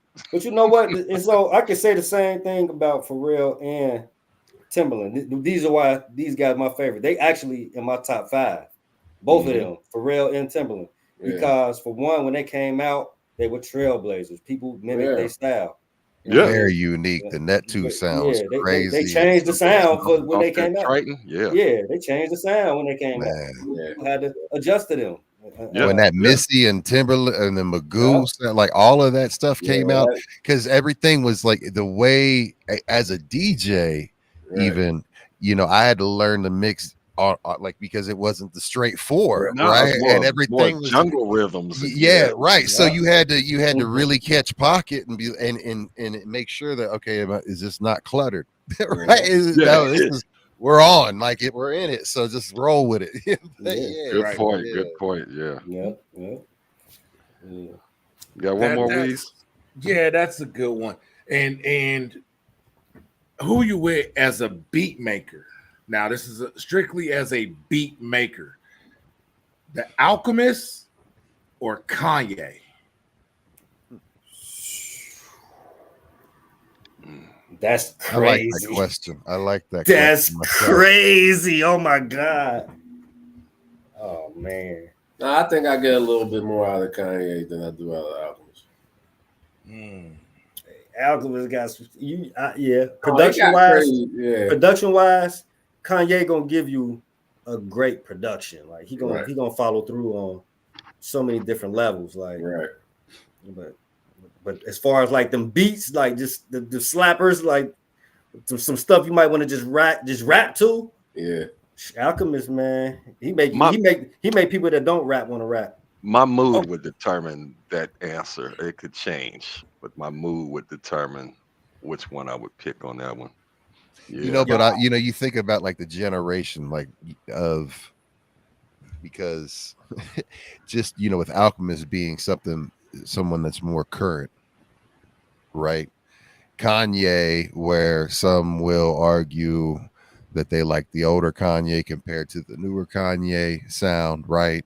And there's definitely a split kind of, there's evolution in I agree with that, right? So and we have more of a catalog for Kanye, right? We've seen him be so diverse, right? He's been so diverse. And Alchemist, he's just bringing you that. You know what you're gonna get. iPod shit, man. Like, you know what I mean? Like, you know what you get. And he's from out of the Soul Assassin crew. I mean, that's DJ Muggs. That's his straight up pupil. Like that's his ground zero pupil right there. So I got 2 more, and then we can cut this segment because the last one's going to be the most controversial of all. But we're going to take it to the South. Manny Fresh or Jazzy Faye? Who you with? That's an easy Manny Fresh for me. Yes. For the reasons that was just said about Alchemist and Kanye. Like Jazzy Faye is the Kanye in that situation, but I'm not really trying to go there with Jazzy Faye. So I'll take Manny Fresh. Man, I got so damn tired of hearing, ladies and gentlemen, This is a Jazzy Fizzle production. I'm like, God, that name tag. Yeah, he had his moment. Yeah. He had his moment. And more Yeah, famous, more swing, more R&B than hip hop for me with him. So you know, Yeah. All right. So we're gonna get to this last one because this one is controversially debatable. It's all can be because we got Mr. Cincinnati in the house, Cincinnati, and we got Philly in the house, who by way of Cali, New York, could probably answer this question: Premier or Dilla? I'm going with Dilla. Yeah. yeah, he just said fucking full send. Hey, that's Dilla another right one of my now. top fivers. That's one of I'm going with Dilla. That is a terrible question. It's horrible. It's horrible, man. That's why I just had to just go with my favorite. Like, See, you know now what? I don't feel so bad because Grand I Agent. thought I was going to be the It's only one that horrible. got the terrible question. Like, I've It's been waiting horrible. for it, man. And he knew it. The most controversial. He knew it. yeah. That was dangerous right there. Ooh. That was dangerous. Historical context, but you know. But you know, I'm telling you, but Dilla, he in my top 5 because he did the same thing that Kanye. I mean, not Kanye, but Timberland and Neptunes did. He changed. Everybody started mimicking his style. Still are to this day. They might would name a genre after him, a subgenre. Yeah. But his top 5 or top 1, 2, 3 might have been DJ Premier. So it's like the foundation before the roof, you know. Yeah, that's right. There, you got a point. I heard somebody say it like this: like Dilla could do a Premier beat, but Premier could never do a Dilla beat. Hey, I might, I can kind of. Hey, I would say, and that's yes, you just know that's the truth. Yeah, because I think if he could, he probably would. Shit, I think everybody tried a little Dilla in they beat before, just at least a little piece of it. Because we No, had man, some villains but, on here. I'm You still got gonna to go talk with between Premier, that though. beat. Still go. You You're going going Premier? Okay. Yeah. Primo. You can't lose either Hell way. yeah. You Yeah, can't lose either way. Neither one. You cannot lose with that one. That's what but makes some it of the stuff controversial. that's most not that Dilla don't got it, but he got it a different way. But some of the stuff that impressed me the most is like they imprint. You know what I mean? Like Dilla actually, I feel like became more known after he passed. Like I feel like while he was doing it, he wasn't out there like that. You know what I mean? Very in true. terms of like you had to be ahead to know who Dilla was for a while. And then in his passing, he grew it like he's growing and growing, which is a beautiful thing, and he deserved it. I guess I'm just saying made sure that he's relevant. Yeah, the cultures made sure that you knew him. Right, The crazy part about Dilla though is people didn't know they liked Dilla because they didn't even know they was his beats. True. Right. No, they didn't. They didn't even know. So that's why that's why I was like, yeah. When you found out he made other people. Exactly. When you found out he made all them slappers, you like, damn, dude, cold. All right, so I gotta ask the question if I could. All right, Tracks. Yeah. Favorite Dilla beat? Oh, or song production? It was the one. It was one he did for Busta Rhymes. I just don't know the name of the song. Oh shit, I know that. I don't know. He did a lot of joints with Busta Rhymes. I'm gonna have to look it up, but I'm gonna look it up and I'm gonna tell you. Give me a minute. What about you, Graham? Now I don't know if he did this one because it was on the J-Lib album, but the yes. Man, that's an amazing album. The Frank and Dank John. Did he do that one? We are in this motherfucker. We are in. I don't know if he did that or Madlib did that. But anyway, that's just, I had to just turn that on the other day just because. Yeah, man. Something that I'm more certain of that's just like an amazing experience is Running Away. He did that, right? Yes. Yeah. And the one with Busta Rhymes is You Can't Hold the Torch, featuring Q-Tip and Chauncey Black. Now, that ain't the one, though. I like that one. That's one of my favorite Busta Rhymes songs, but that ain't the one. I'm gonna tell you which one it is. Because it's a song that I don't think people know that Dilla produced. So my favorite is House of Flying Daggers. See, now I'm gonna have to. that he did with the Woo. Oh, I remember that. Oh, yeah. I mean, it's legendary. E equals MC squared with Common. I mean, Lucy Pearl, Without You, The Roots, Can't Stop This, Gobstoppers in his top 40, Slum Village remix with Keith Murray, The Rhyme. Let's see, he did a lot of Common. Yeah. I mean, Bilal featuring Most Def and Common, Reminisce. I will tell you my personal. I'm gonna tell you, man. Show me what you got, Busta Rhymes. That was fire too. So I'm gonna tell you, for me personally, it would be Players. Oh, that was fire! Ooh, that beat. I crazy. remember the first time I heard that. I put my headphones on. I had gotten it. Was just like, and just the way it was mixed and how the sound envelopes you. Like he used like these muffled tones to the way that he created a music bed and the way sonically it was just, I mean, we could talk about his work on the MP, but just the way that he would just make sounds and anything, he would just make it into whatever you wanted it to be. It was just he took you on a journey, and he gave MCs the best opportunity to do. But yeah, I mean, it's just that one for me though. I love that song. I just love that vibe that came out in '97. Okay, yeah, the song I'm looking for is called "Show Me What You Got."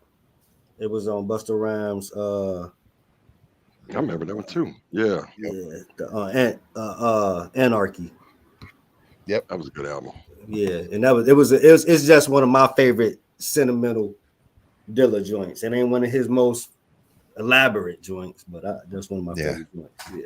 Yeah. And then we got to run it back. We'll flip it. Agent, favorite Primo track.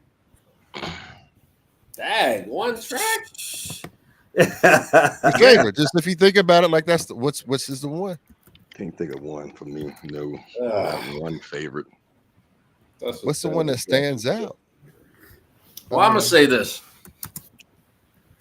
There's Primo beats that's boom bap. This is Primo, and then there's the special, probably usually only Gangstar beats, right?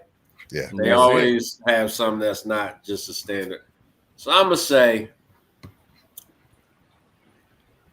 I think Mass Appeal is a masterpiece. Absolutely. Yeah, it was. Either that or Code of the Streets. Bye. I was thinking that one too. Above the clouds. Above the clouds. Oh, come on. Above the clouds. Skills. I mean, skills. Skills. I mean, that's what I'm saying. Why are we asking for one, man? It's all, I mean, that's what I'm saying. There's just so many. But I was asking, what's your personal favorite? Your personal favorite? If it got to be one, again, I go back to what can I hear over and over. I'm going to say Mass Appeal. Boom. Tracks. See. I think that's unfair. I don't think we should have to go through this is favorite. It's unrealistic, man. Yeah, it is, man. Let me see. We put this is our shock. I gotta think our about shock that jock moment. You know, we don't ask you anything controversial. I actually like the one that Mass Appeal though. That was one of. There it is. That was one of my all-time favorites. Yeah. That beat well, we can keep going, man. You can rap to that. You can break dance to it. Oh yeah. According to the internet, Premier's #1 beat of all time is Gangstar featuring Nice and Smooth. WYCK is rated his #1 beat of all time. That was different. But I mean, I feel like that's because of the whole song. I mean, obviously the beat is banging, but it's just a entertaining ass record. Yeah. #2 is Jeru. I'm a butcher. Come Clean. #2. Number 3 is Nas, NY State of Mind. Number 4, Gangstar's Mass Appeal. Number 5, The Notorious Big's Unbelievable. Number 6, KRS MCs Act Like They Everybody Don't Know. Yeah. Number 7 is Notorious Big's 10 Crack Commandments. Number 8 is Jay-Z's A Million and One Questions, Rhyme No More. Jay-Z. No group home. Number 10, Nas is Like. Number 11, Big L featuring Big Daddy Kane, Platinum Plus. Number 12, Most Def Mathematics. Number 13, Common featuring Bilal, The Sixth Sense. Those are his top 13 beats of all time. No, they didn't have that group home joint on there. Nope. That played in every MC battle. That was a big one. And Come Clean. I'm thinking about, we talking about songs, but I'm just them beats you threw off for them MC to get ripped. The rip to hell yeah. Hey man, I just had fun with this portion of the show. This was so loud. Man. This is Weezus. Who you with? Yeah, that's so loud. Y'all just brought back so many memories, man. Oh my god, I'm tripping over here. We love talking hip hop here, man. This is what this is about. Like we talk about underground hip hop, but also part of it is knowing and talking about the past, and where it's been, right? I know our listeners, man, because we ain't played no music. We didn't talk. We got something ready for them right damn now. What so you check got this out right now. We got Grand Agent by Design, y'all. Oh.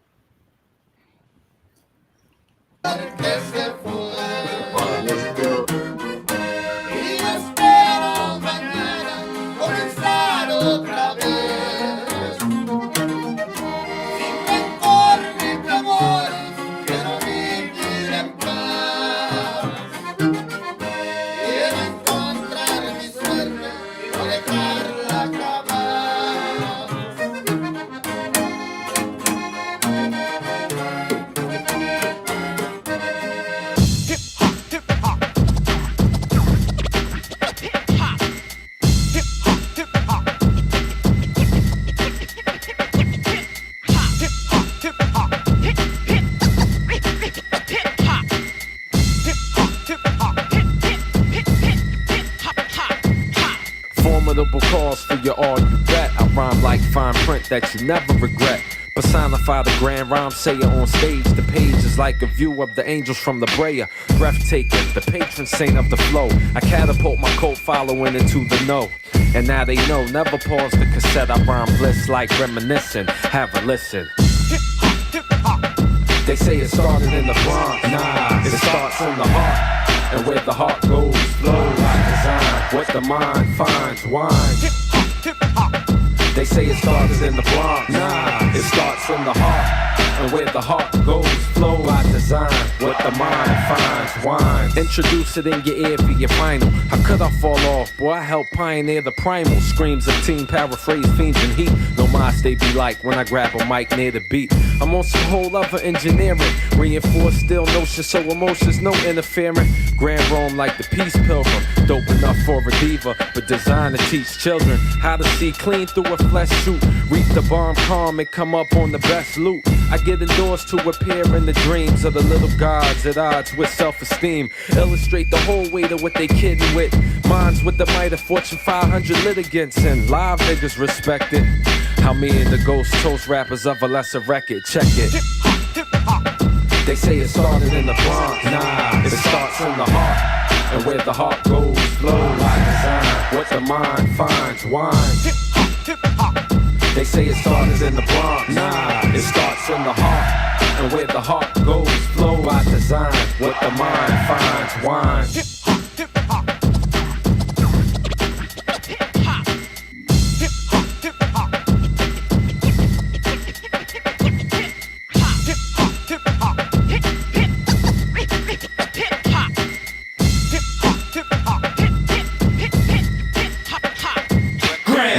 Intentions is ascension, whether attention or a mention.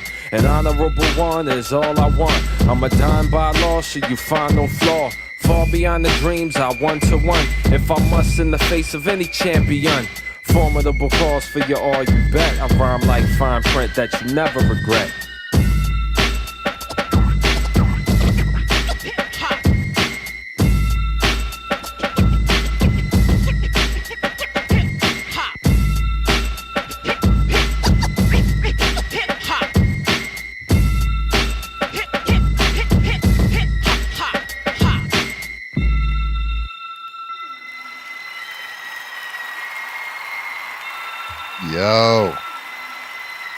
like the luchadors. Yes, yes. I Man, see you. Lou. Banging lyrics tight. That is a weird Wow. thing to watch that with a bunch of people. Yeah. I don't be wanting to be around people when they watch my shit, man. Well, hey man, look, man, you gotta appreciate, I the thing that I appreciate as I go through your catalog is the diversity that you bring. And you have a very unique style.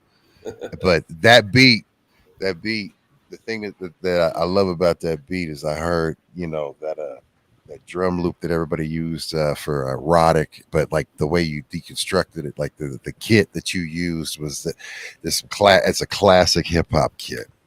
Yeah. That's a dope ass kit. Did you produce Well, it? crazy story about that song, man. What's that? Yo, I made that joint with this dude, right? I went to LA, and there was when I first went there, was these two dudes was running this label. I took this deal with, and the one who made that beat, like he just vanished after, you know what I mean? Like he just, I don't know what happened to him. He vanished. So that song is the name of the first album, which is by design, but that song never was on the album. I just found that joint like a couple years ago, and I'm like, yo, what happened to this dude? And so I'm like, man, I don't have the What's his name? nothing, but I'm like, I'm gonna just put this out, and That's interesting. I remember loving that joint because where I knew the beat from was 45 King for Rest in peace. one of the real deep voice boys, one of the flavor unit doors. Yeah. That's crazy, man. Hell That yeah, joint that I just stumbled on it. I'm like, yo, that's interesting. So check this out. Who came up with the concept for the video? Absolutely. Yo, man, that was me. Like, that was for the 20th anniversary of By Design. I'm like, I'm gonna just do some videos for the old songs, and then I added that one as a preview. So that was like me, man. I'm doing like $100 videos, like just trying to keep them lively. You know what I'm saying? So Dope concept. Because when you think about because it had a classic hip hop beat, right? So it got a classic hip hop sound, of course, right? And then wrestling was right there at the forefront with the hip hop. It was like hand in hand. Right. Everybody I know who was in the hip hop was down there into wrestling. Like, so yes, we used to have little tournaments in the hood, making the fake belts out of cardboard. Bro, I had the 24-hour hardcore title. I lost my belt in the club one night. Scandal thing, Hulk Hogan leg drop. Yeah, that was real culture for real. Yeah, he actually named his album after that. I think I got that somewhere. Yeah, dope track.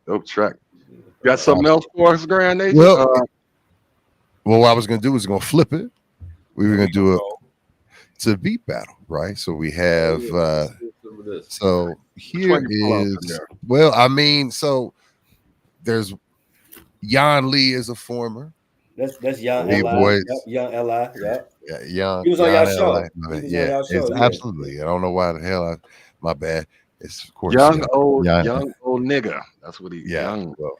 That's not for me to say. Anyway, so like shout out to Jan Li. That's right. But so I mean we can sample some of that. That's like 9 minutes long, but we can sample some of this and give everybody a taste of exactly what went on. Yeah, This took place in February 18th, 2012, and you mentioned it earlier. So, so can you set this up? Yeah, so this is the Young Li versus Jay Skills battle. That's the one. So yes. So this was when the tournament, right? Yeah, so this was when we had a tournament. This was like the first round of the tournament. And so in that tournament, we had criteria. It was different than any other battle because we had a criteria set. And so in the criteria, it allows you, every round has a certain thing that you had to do. So one of them would be like a self-expression round where you get to play whatever beat you want. And then another round would be a song round where you got to play a whole production that you produced for someone, just to kind of give you, an idea of how it went down. And then also we had it to where we could have props in the battle. We were trying to make it more visually stimulating for the camera. And so at first it was just raw beats, but for this, because it was a tournament, we wanted to make it a little bit more entertaining. And so this is what happened based off of the criteria that they were allowed to. Dope. Well, hell, yo. So here we go. We getting ready to get into the Beat Lounge battle. J Skills featuring Jan Li. I don't know. I'm having a tough time. I'm dehydrated like a mofo. I got cotton mouth. I'm struggling. Get that mess of water. Yeah. I need some milk. Here we go.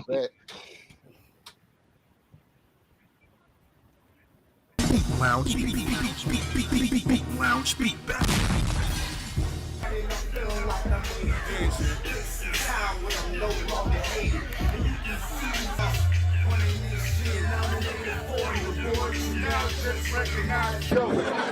Okay, we about to get it in, all right? First round, self-expression beat, 1 minute and 30 seconds. If y'all want to say something, y'all free to speak. Me first. Here. I ain't got nothing to say about you. I got some serious shit to say. Like, some serious shit to fucking say. First and foremost, R.I.P. to Whitney fucking Houston. Y'all niggas understand. Second, if you don't know, it's Yosh Gang. That's all I gotta say. Yosh Gang! And 3, it's fucking J Skills. Let's go. It's fucking J Skills. Let's go. Let's go, L.I. Self-expression beat.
Okay then. Yeah, Ella. All right. Self-expression beat. You ready? Yeah.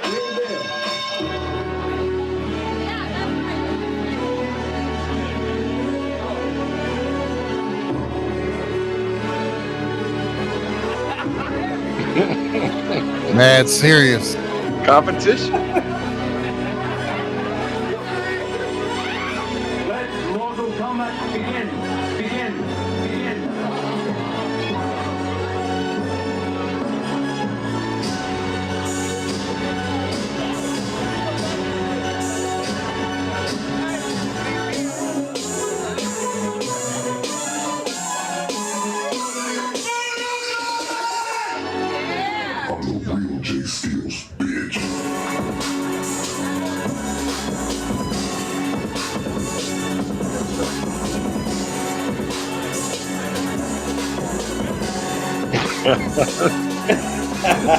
Look at y'all. They silly, man. I know.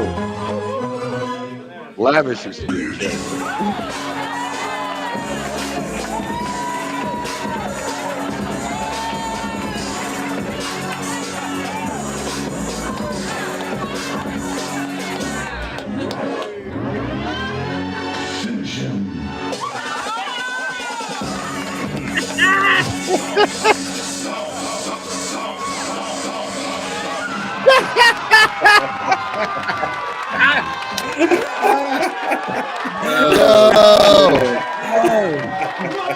Okay.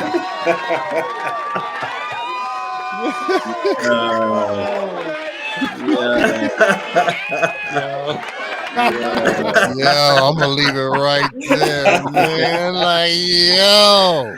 And listen, it was no other battle like that. There was no other battle like that.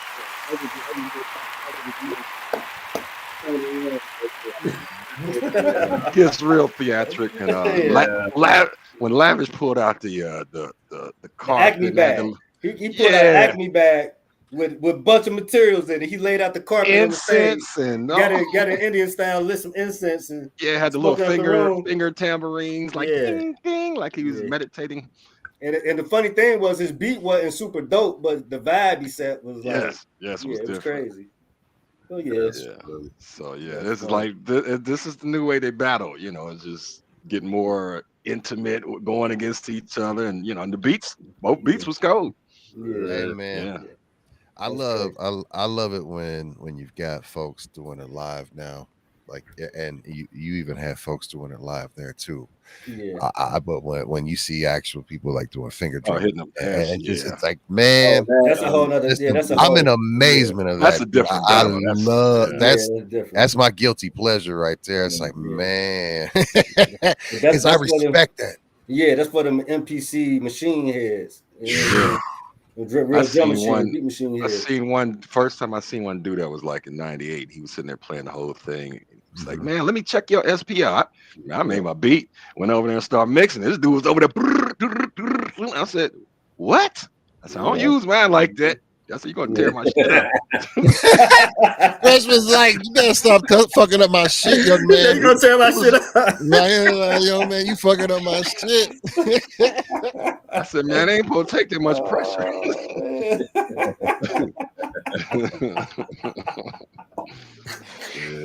That's hilarious. Hey, motherfucker, tear your shit up though. I broke high tech mixer before. Oh, did you? Yeah. He wasn't even that salty though. He was cool though. Like, you know what I mean? But Shit happened. Like, I'll buy another. Yeah. I'm high tech, bitch. No. Yeah, that's high tech. That's kind of how it was.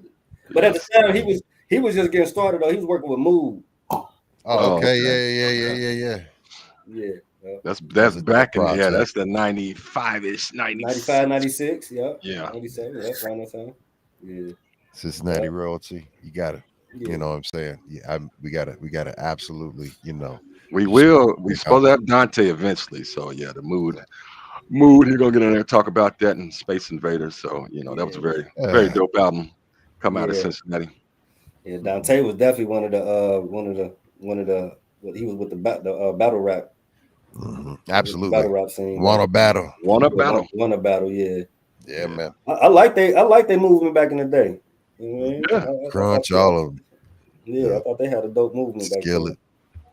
And Cincinnati was diverse back then because you had like the real backpack boom bap hip hoppers. Then you had the other people that it was a melting pot. It was all over the place. OTR. We had East, West, we had South, Empire. all of it. Yeah. Skillet jumped ship because he was down with the Empire. Hey man, I remember the first time I heard Skillet rap, I was amazed back then. Like as a kid, I couldn't believe that we had somebody. I thought he was phenomenal, but he was looking up to like K. Riley and them. But I thought his bar game was crazy. I thought Skillet bar game was crazy. I'm like, what? Cincinnati, home biscuit. Hell yeah. Delicious biscuit sauce. Home biscuit. That was his name back then. Yeah. I mean, home skillet. Yeah.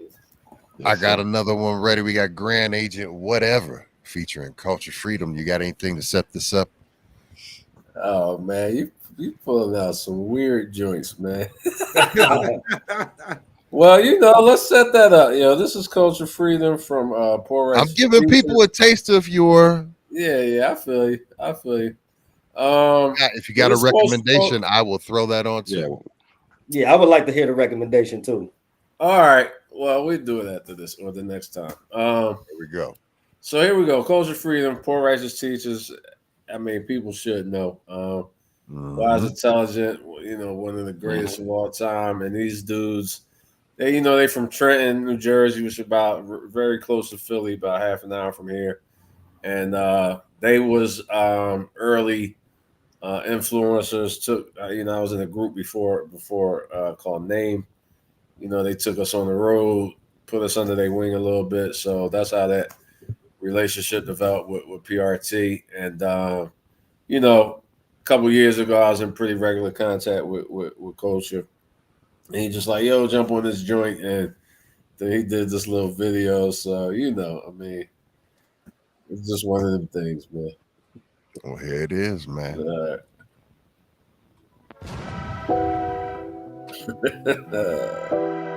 I mean, this is what you gave me for your logo for the episode. So we gotta have it. Edition must have said that. Yes, he did. Okay. I'll talk to him about that. Yeah, when we get you back, look at that. Listen, you could try whatever, you gon' die whatever. This my money and I made it, I'ma buy whatever. My rhyme's better than yours because my mind's more clever. I take it to places to where these cats would never even think about. So while they drink it out, I'll be stacking money many only dream about. A true legend, mind always over matter. The main ingredient that most missing in they batter. They hit a rat-a-tatter on my rhymes and they scatter like an AK. But no gun hate. They be tripping off the words that the boys say. There is no way you can stop me. Crazy like Tyson in his heyday, or like Ray J. Why they naysay? I be checking rappers off like it's payday. If you kill all the rappers, What we gon' rap about? cause the rest of them are actors, What we gon' rap about? and the rest of them drug dealers, What we gon' rap about?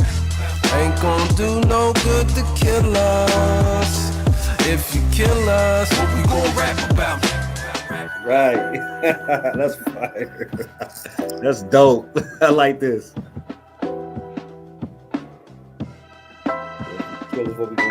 no more misogyny, no more cussing, no more robberies, no gun busting. That means obviously no more hustling. What we gon' rap about now? Man, nothing. Man, listen, if the jam was missing, all the scams and the ammunition, and the fans would listen to the point that I could turn this joint into something for the pan in the kitchen, I would've ran with the mission. As it stands, though, they want the ammo, so I go Rambo, I go Matumbo, I go Lando. Listen, yo, fan bro. God forbid what's said I represent get forgotten. Oh, that's not it. God forbid they forget what's said I represent. They get if wet. If you kill all the rappers, What we gon' rap about? cause the rest of them are actors, What we gon' rap about? and the rest of them drug What dealers, we gon' rap about? ain't gon' do no good to kill us. If you kill us, if you kill all the rappers, What we gon' rap about?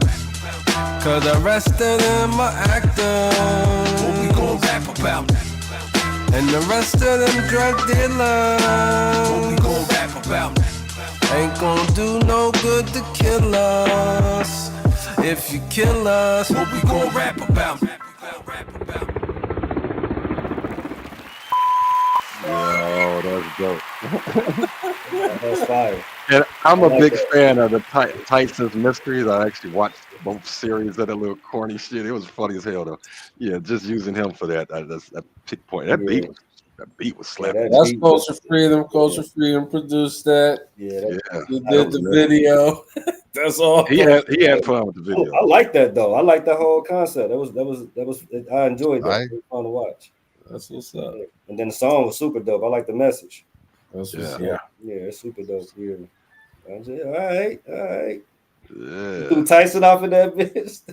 That's what's up. That's the good thing about animation. You can do what you really want to do. Like, Right. Yeah. we can't book Tyson, but we'll throw his ass in his cartoon. Right. That's dope. The pigeon. Yeah, In a pigeon. that's the hookup shit right there. That was fire. Yeah. That was fire. Yeah, Yeah, like that was Culture Freedom. He Got a lot of good feedback in there. A lot of fire Oh, emojis. Loved it. Yeah, that was dope. Hey, look, I do want to take a moment out to say thank you to everyone that has tuned in throughout the episode and checking in. Miss Catherine, Danny Chaz, we got London checking in. We've had New Zealand checking in. We've got Art School checking in. Miss Catherine, of course, Oklahoma's in the house. Main Threat is in the house. Salute.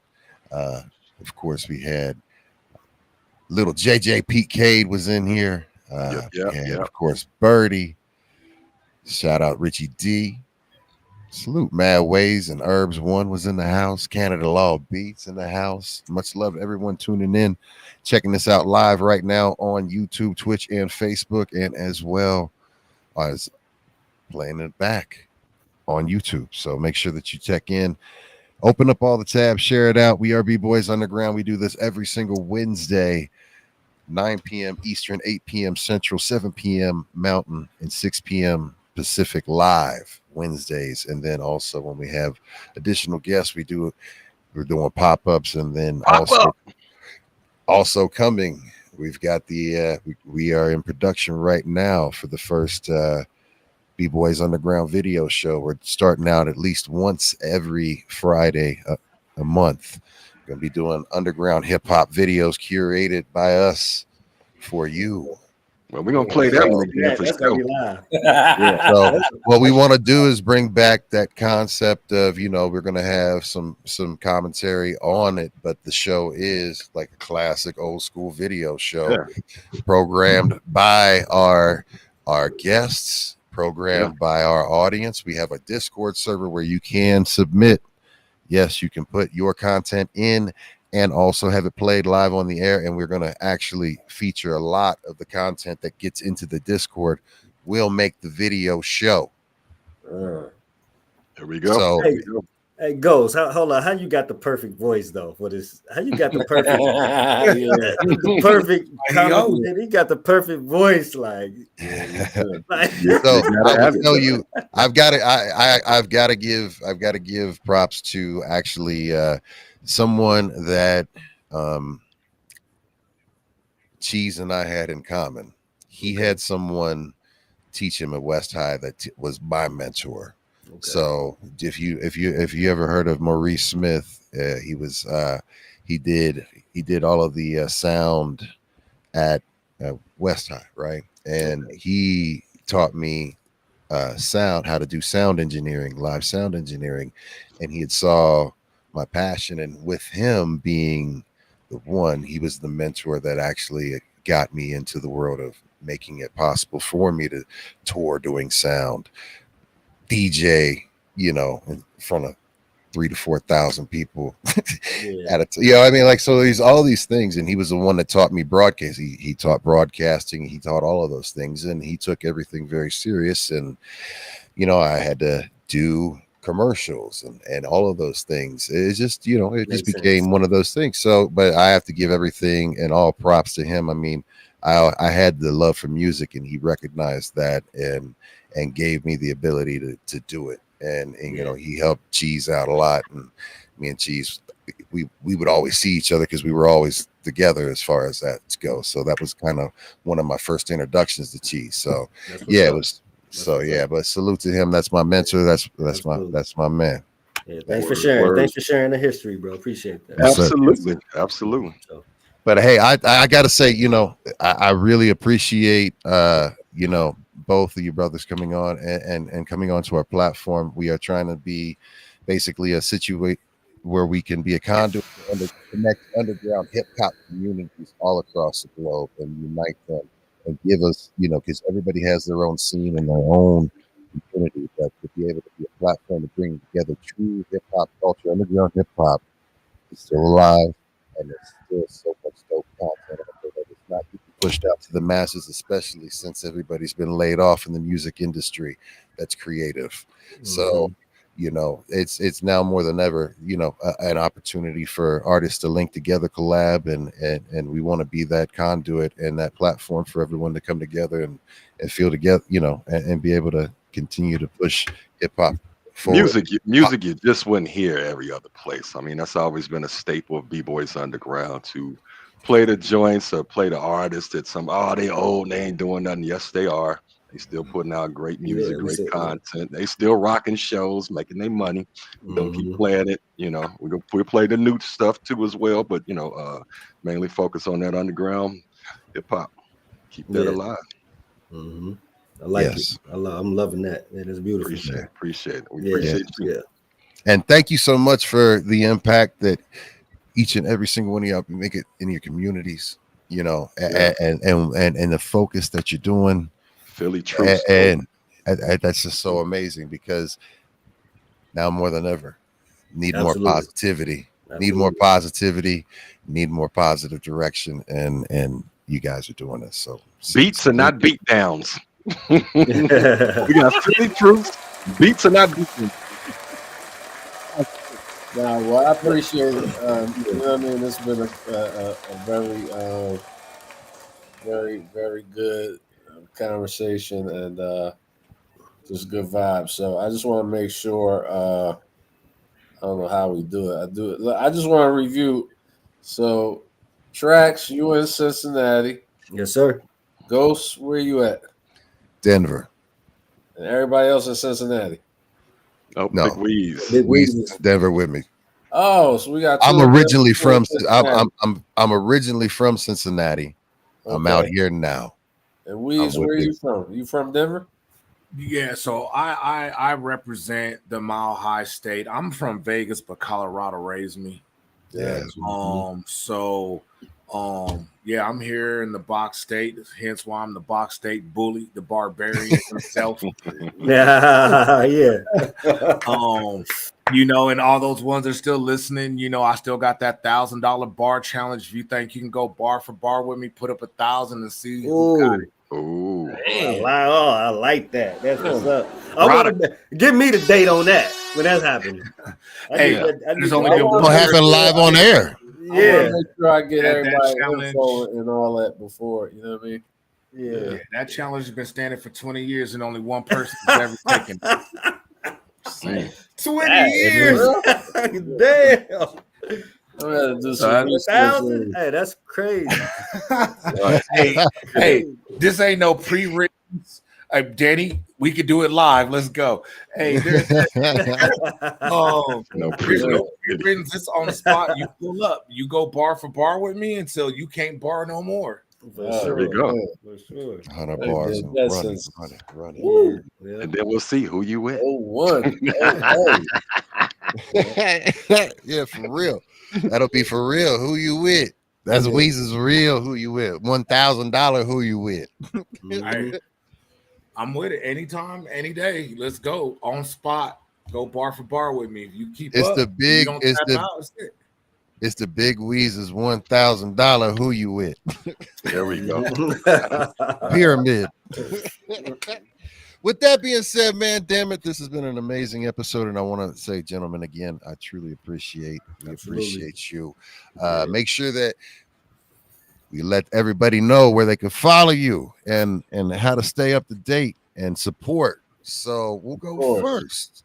Of course, I'll jump One in and there. only Grand Agent. So it's on Instagram, Grand Agent, and PhillyTruths.com. That's basically where you can find me or see what I'm up to. Mm-hmm. And I believe there is a Grand Agent Vivo channel. Man, I'm more in the streets and in the community than in the business these days, but I do love making records, and I do try to put that love in it no matter what, if I'm gunning for an audience or not. You know what I mean? So I just want to shout out the latest single, Guns Are for Cowards. Check that out. And that's it, man. Grand Agent on IG, PhillyTruths.com. Thank you for having us. Guns Are for Cowards. Yep. Guns Are for Cowards. We gotta add that to the video. That's gonna definitely be. That's gonna be one of the first ones to play. Guns for Cowards. Absolutely. Yeah. And then with Trax. Absolutely, yeah. But thanks a lot for So of course you can look me up at the Beat Lounge. Make sure you put the L, the T, and the D at the end of that, because the Beat Lounge Ltd. You can look me. Actually, just go to the website, thebeatloungeltd.com, and that'll connect you to our social media links. You can see videos. You can leave contact information. We'll contact you. and we'll keep you updated on all the events that we have coming up and where you can see those events at. But the BeatLoungeLTD.com, and that'll be the same on the Beat Lounge LTD on Facebook, the Beat Lounge LTD on Instagram and Twitter, or X, as it's formerly known on Twitter. Yep. So come check us out. We you can always, if any producers out there that need a platform to project themselves and what they're doing, connect with us. We love working with up and coming producers, underdogs, anybody who want to learn how to produce. Tap in with us. We got the resources for you. There it is. Excellent. Yeah. Absolutely. Fresh. Shout outs, fam. Well, as you know, the usual Cincinnati, my fellas, definitely Grand Agent, Kontrax Valentino jumping in. Shout out to the Beat Lounge. Very great time of my life coming down there and judging and, just watching the crowd go nuts over the new beats. Grand Agent, we're going to keep playing them joints. Yes, sir. I just got Boogie added to DJ Edition's list, so he should be getting some of the music to play. I've got one already. See, there we go. There we go. Shout out to Big Weez, Box State Bully, and shout out to the Family's Loves One and everybody tuning in. And remember this show, if you missed it, it's on YouTube. You can replay it, check it out. Let's go from there. We're going to keep building. Got more shows coming up. Salute. Rollo. Rollo. Big Weez. Shout outs, fam. Yeah. Shout out to the Philly Truce. I did make a donation on behalf of B-Boys Underground to your cause. Dope. Shout out to the Beat Lounge. I definitely want to get involved with that. I've got a lot of producers that I work with that I know that I want to get involved with that. So shout out to both our guests tonight. Shout out to the co-hosts. Shout out to I Move Different. Either get right or get left, but I move different. Sir. Absolutely. And with that being said, this has been what was that? What were you gonna say? Do you have something else? I guess he. All right. Well, hey, check it out. It has been another episode of B-Boys Underground. I want to thank you so much, the Grand Agent, of course, Kontrax Valentino. Make sure you tune in next week. We got another dope guest coming for you. It's gonna be a dope one. Weez, who is that guest? We've got Rob Dollars, correct? Rob Dollars, Sony affiliate. Sony affiliate artist. Rob Dollars is going to be here live with us next week on B-Boys Underground. But make sure, of course, that you follow the folks, everyone. And we appreciate you. Tune in tomorrow night. Usual suspects. With that being said, we love you all. Thank you so much for your time. We are B-Boys Underground, and we are out.